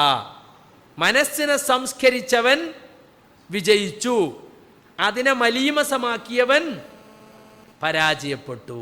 അപ്പം അവിടെ വിപ്ലവം ഉണ്ടാക്കാനാണ് നബിമാർ ശ്രമിച്ചിട്ടുള്ളത്. അതിലാണ് നമ്മളും ശ്രമിക്കേണ്ടത്. നമ്മുടെ മനസ്സിലാ വിപ്ലവം നടക്കേണ്ടത്, നമ്മുടെ കൽബിലാ മാറ്റം വരേണ്ടത്. അതിനെന്തു വേണം? അഖീദ ശരിയാകണം. അഖീദ ശരിയാകണം. സലഫി തർബിയത്തിൽ ഒന്നാമത്തെ വിഷയമാണെന്ത്? തസ്ഹീഹുൽ അഖീദ. അഖീദ ശരിയാകുക. നമ്മൾ ജീവിക്കുന്നത് ഒരു സങ്കര സമൂഹത്തിലാണ്. പല മതവിശ്വാസികളും മതമില്ലാത്തവരും, അല്ലേ? നിർമ്മതവാദി, നിരീശ്വരവാദി, യുക്തിവാദി, ദ്വന്ദ്വാത്മകവാദി, അല്ലേ? പല ജാതികളും ഇതിൻ്റെയൊക്കെ ഇടയിലാണ് നമ്മൾ ജീവിക്കുന്നത്. അവരുമായിട്ടൊക്കെ നമുക്ക് ഭൗതിക ജീവിതത്തിൽ കൊണ്ടും കൊടുത്തും, അല്ലേ, അങ്ങനെയുള്ള സമ്പർക്കങ്ങൾ നമുക്കുണ്ട്. സ്വാഭാവികമായും നമ്മൾക്ക് പലതരത്തിലുള്ള ബാഹ്യ സ്വാധീനങ്ങൾ ഉണ്ടാകാൻ സാധ്യതയുണ്ട്. ആ സ്വാധീനങ്ങളിൽ നിന്നൊക്കെ നമുക്ക് രക്ഷ കിട്ടണമെങ്കിൽ എന്തു വേണം? നമ്മുടെ അഖീദ കൃത്യമായി നമുക്കറിയേണ്ടതുണ്ട്. എന്തൊക്കെ വിശ്വസിക്കണം എന്നതോടൊപ്പം എന്തൊക്കെ വിശ്വസിച്ചു കൂടാ എന്നുകൂടി പഠിക്കണം. കാരണം വിശ്വസിക്കാൻ പാടില്ലാത്ത പലതും ഇവിടെ വിശ്വാസ കാര്യങ്ങളായി മുസ്ലിമീങ്ങൾ തന്നെ കൊണ്ട് നടക്കുന്നുണ്ട്. എന്തെല്ലാം വിശ്വാസങ്ങളുണ്ട് മുസ്ലിമീങ്ങളിൽ, ആ മുസ്ലിങ്ങളിൽ നിന്ന് പകർന്നത്, അല്ലേ? ഇപ്പം ചെറിയൊരു കാര്യം പറയാം, ഞാനിപ്പോൾ ഇന്ന് പോന്നത് ഇതൊരാളോട് പറഞ്ഞാൽ ഇന്ന് രാവിലെ നിങ്ങളെ കണി കണ്ടത് ശരിയായിട്ടില്ല, ഇന്ന് രാവിലെ ആരെ മോന്തേ കണ്ട് നീച്ച് നേരം വെളുക്കുമ്പോൾ തന്നെ എന്നാ ചോദിക്കുക അല്ലേ? ഒരു കച്ചവടക്കാരന് രാത്രി കട പൂട്ടുമ്പോൾ അന്ന് കച്ചവടം വളരെ കുറവാ. 5000 റുപ്യ കച്ചവടം നടക്കുന്ന പെട്ടിക്കടയിൽ അന്ന് 1500 റുപ്യ ഉണ്ടാണെങ്കിൽ ഓനന്ന് പിരായി പറഞ്ഞിട്ട് അത് അടക്കുക. നേരം വെളുത്ത പച്ചങ്ങായിൻ്റെ മോന്തേ രാവിലെ കണ്ട അപ്പോളേ ഉറപ്പാ ഓനന്നത്തെ കൈനീട്ടം, അപ്പോളേ എനിക്ക് ഉറപ്പാ. അപ്പം കൈനീട്ടത്തിൽ വിശ്വസിക്കുന്നു, കണി കാണുന്നതിൽ വിശ്വസിക്കുന്നു. ആര്? മാപ്പിളക്കുട്ടി. മനസ്സിലായില്ലേ? ഇപ്പോഴും കൈ നീക്കിച്ചു കൊടുക്കും. എനിക്ക് വിശ്വാസമൊന്നുമില്ല, എന്നാലും ചായപ്പീടിയിൽ ഇങ്ങനെ കൈ നോക്കണേ കണ്ടപ്പോൾ ഒന്നിങ്ങനെ വെച്ച് കൊടുത്തു എന്നുള്ളൂ. എന്നിട്ടോ പിന്നെ ഓൻ ഇഷ്കാലായി. അയാളാ പറഞ്ഞത് സംഗതി എന്തായാലും അത് കുറച്ച് പിന്നെ ഓനത് ഇഷ്കാല്. പിന്നെ ഓരോന്ന് വരുമ്പോഴേ നമുക്ക് ഇങ്ങനെ തട്ടിച്ചു നോക്കുക. പലവിധ ശത്രുക്കളും വന്നും പോയി നിൽക്കുകയാണ്, പലർക്കും പലതും ചെയ്യണമെന്നുണ്ട്, ഒന്നും നടക്കുന്നില്ല. അത് ശരി തന്നെയാണ് കേട്ടോ, അത് ആർക്കും ഉണ്ടാവൂല ഏതെങ്കിലുമൊക്കെ ശത്രുക്കൾ. അപ്പം ഇങ്ങനെ ഈ കൈനോട്ടക്കാരൻ പറഞ്ഞ് വിശ്വസിക്കാൻ നമുക്ക് പറ്റുമോ? തത്തയെ കൊണ്ട് ചീട്ടെടുപ്പിക്കുന്നല്ലേ? കുറേ കാർഡുണ്ടാവും, ഹനുമാൻ്റെ ഫോട്ടോ, ശ്രീരാമൻ്റെ ഫോട്ടോ, പാർവതിൻ്റെ ഫോട്ടോ, എല്ലാവരുടെ ഫോട്ടോ ഉണ്ടാവും. എന്നിട്ട് തത്തനെയും കുട്ടിലിട്ടിങ്ങനെ നടക്കുക. എന്നിട്ട് കശയ്ക്ക് ഇങ്ങനെ ഇടും. തത്തനെ തുറന്നിട്ട് തത്ത ഒരു കാർഡ് എടുത്തിട്ട് ഓൻ്റെ കൊടുക്കും. എന്നിട്ട് തത്തനെ ഉള്ളിൽ കയറ്റിയിട്ട് ഇങ്ങനെ നോക്കും, ഓൻ്റെ മുഖത്തേക്കും ഇങ്ങനെ നോക്കും, ഒന്നുകൂടി നോക്കും. എന്നിട്ടാണ് തഫ്സീർ ബൻ്റെ വക. ഈ ജാഹിൽ പറയുന്നൊക്കെ ഇപ്പം വിശ്വസിക്കുക അല്ലേ? അപ്പം ഇതൊക്കെ എവിടുന്ന് വന്നതാ? അന്യ സമുദായങ്ങളിൽ നിന്ന് വന്നതാ ഇതൊക്കെ. കൈ നോക്കി ലക്ഷണം പറയും, മുഖം നോക്കി ലക്ഷണം പറയും. പ്രൊഫസർ എന്നാ എഴുതി വെച്ചിരിക്കുക. എന്നിട്ട് കോഴിക്കോട്ടങ്ങാടിയിൽ ഫുട്പാത്തിൽ ഇങ്ങനെ മറിച്ചിട്ട് അതിൻ്റെ ഉള്ളിൽ കുത്തിരിക്കുക. എന്താ പ്രൊഫസർക്ക് ഇത്ര ഇടങ്ങേറ്? കൈനോട്ടക്കാരനെ ഈ പ്രൊഫസറേ. അപ്പം കൈരേഖാശാസ്ത്രം പഠിച്ച ആളാ. അങ്ങനെ ശാസ്ത്രം തന്നെ ഉണ്ടോ? അപ്പം നമ്മൾ സങ്കര സമൂഹത്തിൽ ജീവിക്കുമ്പോൾ നമുക്ക് ഒരുപാട് മറ്റ് സമുദായങ്ങളിൽ നമ്മളിലേക്ക് വന്നിട്ടുണ്ട്. ഇത് തെറ്റാണെന്നറിയണമെങ്കിൽ നമുക്കെന്ത് വേണം? യഥാർത്ഥ ഇസ്ലാമിക അഖീദ നമുക്ക് അറിയേണ്ടതുണ്ട്. ഇത് അന്യ സമുദായങ്ങളുടെ മാത്രമല്ല, നമ്മളെ ഖുറാഫി സമൂഹം എന്തൊക്കെ വിശ്വസിക്കുന്നുണ്ട്. ഈ അടുത്ത കാലം വരെ അള്ളാഹു എവിടെയെന്ന് ചോദിച്ചാൽ നമ്മളാളുകൾ എന്താ പറഞ്ഞത്? അല്ല എല്ലായിടത്തും ഉണ്ട്, പാലിലെ വെണ്ണ പോലെയാണ്, പരന്ന് കിടക്കുകയാണ് അല്ലേ? അങ്ങനെയല്ലേ പറഞ്ഞത്? കുറച്ച് കാലമായിട്ടുള്ളൂ. സലഫി അഖീദയിൽപ്പെട്ട പ്രധാനപ്പെട്ട വിഷയമാണ്. അള്ളാഹു ഫീ കുല്ലി മക്കാൻ എന്നത് അശ്അരികളുടെ വാദമാണ്.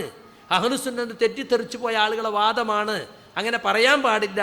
അയിനല്ലാ, അല്ല എവിടെയെന്ന് ചോദിച്ചാൽ അള്ളാഹു ഫിസ്സമാ, അല്ല ഉപരിലോകത്താണെന്ന് പറയണം. അത് ഹദീസ് ഉദ്ധരിച്ചിട്ട് നമ്മൾ ജനങ്ങളെ പഠിപ്പിക്കാൻ തുടങ്ങിയിട്ട് ഈ അടുത്ത കാലത്താണ്. അപ്പം നമ്മുടെ അഖീദ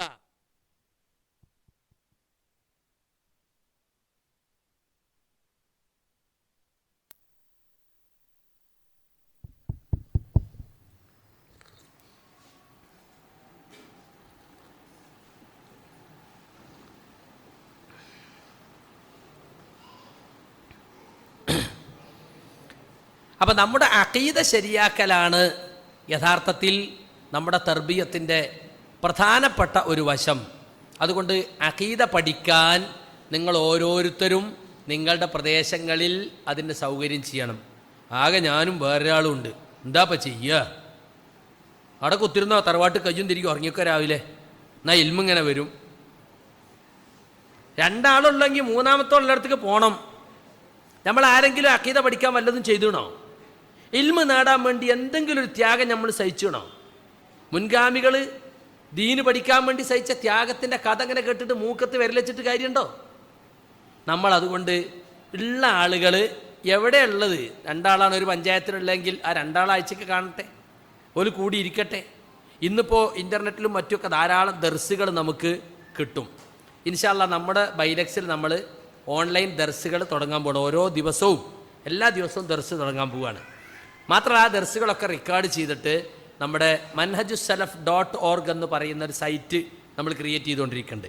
അതിൽ നിങ്ങൾക്ക് എപ്പോൾ പോയാലും ആ ദർസുകൾ എടുത്ത് കേൾക്കാൻ പറ്റും. നമ്മുടെ അറബി അറിയുന്ന ആളുകൾക്ക് ഒരു കൊല്ലം മുഴുവൻ വീട്ടിലിരുന്ന് കേൾക്കാവുന്ന അത്ര ദർസുകൾ ഇപ്പം ഞാൻ പോയപ്പോൾ ഡൗൺലോഡ് ചെയ്ത് കൊണ്ടുവന്നിട്ടുണ്ട്. അതെങ്ങനെ? ഒരു തർത്തീബ് അനുസരിച്ച്.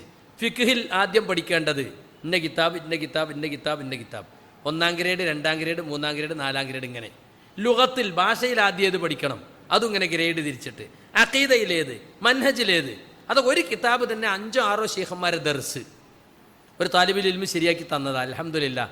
അപ്പോൾ നമ്മളെ ദായിമാർക്കൊക്കെ ഞാൻ പറഞ്ഞിട്ടുണ്ട്, നിങ്ങൾ എവിടെയും പോണ്ട, നിങ്ങളൊരു ദിവസത്തിൽ ഒരു ദർസെങ്കിലും കേൾക്ക്. ഒരു ഷെയ്ഖ് അറബിയിൽ ഒരു കിതാബ് പഠിപ്പിക്കുന്നത് നിങ്ങൾ ഇരുന്ന് കേൾക്ക്. അപ്പം അറബി അറിയോ? ധാരാളം കേൾക്കാൻ നമുക്കുണ്ട്. അറബി അറിയില്ല, ഇംഗ്ലീഷ് അറിയോ? ഇംഗ്ലീഷിലും ധാരാളം നല്ല നല്ല ഷെയ്ഖ്മാരെ ദർസുകളുണ്ട്. ഉറുദുവിലുണ്ട്. മലയാളത്തിലെ കുറച്ച് കുറവുള്ളൂ. അതും ഇൻഷാ അല്ലാഹ് നമുക്ക് പരിഹരിക്കണം. ആ നിലക്ക് പഠിക്കാൻ നമ്മൾ തയ്യാറായാൽ ഒന്നാമതായി നമ്മൾ ശ്രദ്ധിക്കേണ്ട വിഷയമാണ് നമ്മുടെ അഖീദ. അഖീദയിലുള്ള അബദ്ധങ്ങൾ നമ്മൾ തിരിച്ചറിയണം. പിന്നെ ഈ തർബിയത്തിൻ്റെ പ്രാധാന്യത്തെക്കുറിച്ച് നമുക്ക് ബോധം ഉണ്ടാവണം. എന്നാലേ പഠിക്കണം എന്നുള്ളൊരു ചിന്ത ഉണ്ടാവുകയുള്ളൂ. നമ്മളിപ്പോൾ ഈ പോണമാതിരി ഇങ്ങനെ പോയാൽ മതി. ആ നുഖത്തുനിന്ന് തലെടുത്ത് ഈ നുഖത്തിൽ വെച്ചു കൊടുത്തു, വേറെ വ്യത്യാസമൊന്നുമില്ല. ആ പ്ലാറ്റ്ഫോം മാറി ഈ പ്ലാറ്റ്ഫോറത്ത് കയറി, നമുക്കൊരു മാറ്റമല്ല. നമ്മൾ പഴയ കോമു തന്നെ, ഒരു കാര്യമല്ല. മനസ്സിലായില്ലേ? ചില ആളുകൾ ഇങ്ങനെ പറയാണ്, പരിപാടില്ല പരിപാടില്ല പരിപാടില്ല പരിപാടില്ലാത്തൊരു സ്വസ്ഥതല്ല. ഓർക്ക് അപ്പോഴും മൈക്കൻ്റെ ഒച്ച ഇങ്ങനെ കേൾക്കണം. കൂട്ടരെ നിങ്ങൾ കുറച്ച് പഠിക്കുകയും, നിങ്ങൾ കുറച്ച് പഠിക്കുകയും. നമ്മൾ ഒരുപാട് കാലം അവഗണിച്ച വിഷയങ്ങൾ ഒരുപാടുണ്ടല്ലോ, അതൊക്കെ ഒന്ന് റെഡിയാകട്ടെ. നിങ്ങളോട് അല്ലാഹ് അതല്ലേ ചോദിക്കുക. എന്നിട്ട് നമുക്ക് സുഖമായിട്ട് ഓരോരുത്തരും തഖ്വയുള്ളവരായി ഇൽമുള്ളവരായി മാറുമ്പോൾ സ്വാഭാവികമായി നമ്മളെ കുടുംബത്തിൽ നമ്മൾ ദഅവത്ത് നടത്തും. ഇപ്പം തന്നെ നടത്തണില്ലേ? നടത്തണ്ടേ? നിങ്ങളെ അയൽവാസിയോട് പറയില്ലേ? നിങ്ങളെ കുടുംബക്കാരനോട് പറയില്ലേ? അളിയനോട് പറയില്ലേ? അമ്മോശനോട് പറയില്ലേ? പറയണം. അതന്നെ ദഅവത്ത്. മനസ്സിലായില്ലേ? പിന്നെ നമുക്ക് കുറച്ച് ആളുകൾ ഒരു പ്രദേശത്തുണ്ട്, ആ പ്രദേശത്ത് തൗഹീദ് സുന്നത്തും ബോധ്യപ്പെടുത്താവുന്ന ഒരു പരിപാടി വെക്കണം തോന്നിയാൽ ഒരു പ്രശ്നമല്ല. പോലീസ് സ്റ്റേഷനിൽ ഒരു അപേക്ഷ നിങ്ങൾ കൊടുത്തായി. ഏത് വ്യക്തിക്കും ഇവിടെ പെർമിഷൻ കിട്ടും. ഒരു സംഘടനയുടെ ആവശ്യമല്ല. അത് നമ്മൾ തെളിയിച്ചു കഴിഞ്ഞു. നിങ്ങൾ കൊടുത്തോളി, നിങ്ങൾക്ക് പെർമിഷൻ കിട്ടും, പ്രസംഗിക്കാം, ഒരു പ്രശ്നമല്ല. പക്ഷെ മുന്തിയ പ്രാധാന്യം കൊടുക്കേണ്ടത് എന്തിനാ? നമ്മളെ സ്വയം തർബിയത്തിനാണ് നമ്മൾ പ്രാധാന്യം കൊടുക്കേണ്ടത്. പിന്നെ സലഫി തർബിയത്തിനുള്ള പ്രധാനപ്പെട്ടൊരു തടസ്സം എന്താണെന്നറിയോ? ഒരാൾ മുസ്ലിമായി സ്വർഗത്തിൽ പോകുന്നത് ഇഷ്ടമില്ലാത്ത ശൈത്താൻ, ആ ശൈത്താനാണ് നമ്മളെ മുഖ്യ ശത്രു. അവനെ മുഖ്യ ശത്രുവായി കണ്ടുകൊണ്ട് നമ്മൾ മുന്നിട്ടിറങ്ങണം. മനസ്സിലായില്ലേ? ശൈത്താൻ നമ്മളെയൊക്കെ സ്വാധീനിക്കും എന്ന ഉറച്ച ബോധ്യം എനിക്കും നിങ്ങൾക്കും വേണം. നമ്മളോട് അള്ളാഹുവിൻ്റെ റസൂലും ശൈത്താനിൽ നിന്ന് രക്ഷ തേടി എല്ലാ ദിവസവും പ്രാർത്ഥിക്കാൻ പറഞ്ഞിട്ടില്ലേ? എല്ലാ നിസ്കാരം കഴിഞ്ഞാൽ 3 സൂറത്ത് ഓതണം. അത് രാവിലെയും വൈകുന്നേരം 3 വട്ടം ഓതണം. ഏതാ സൂറത്തുകൾ?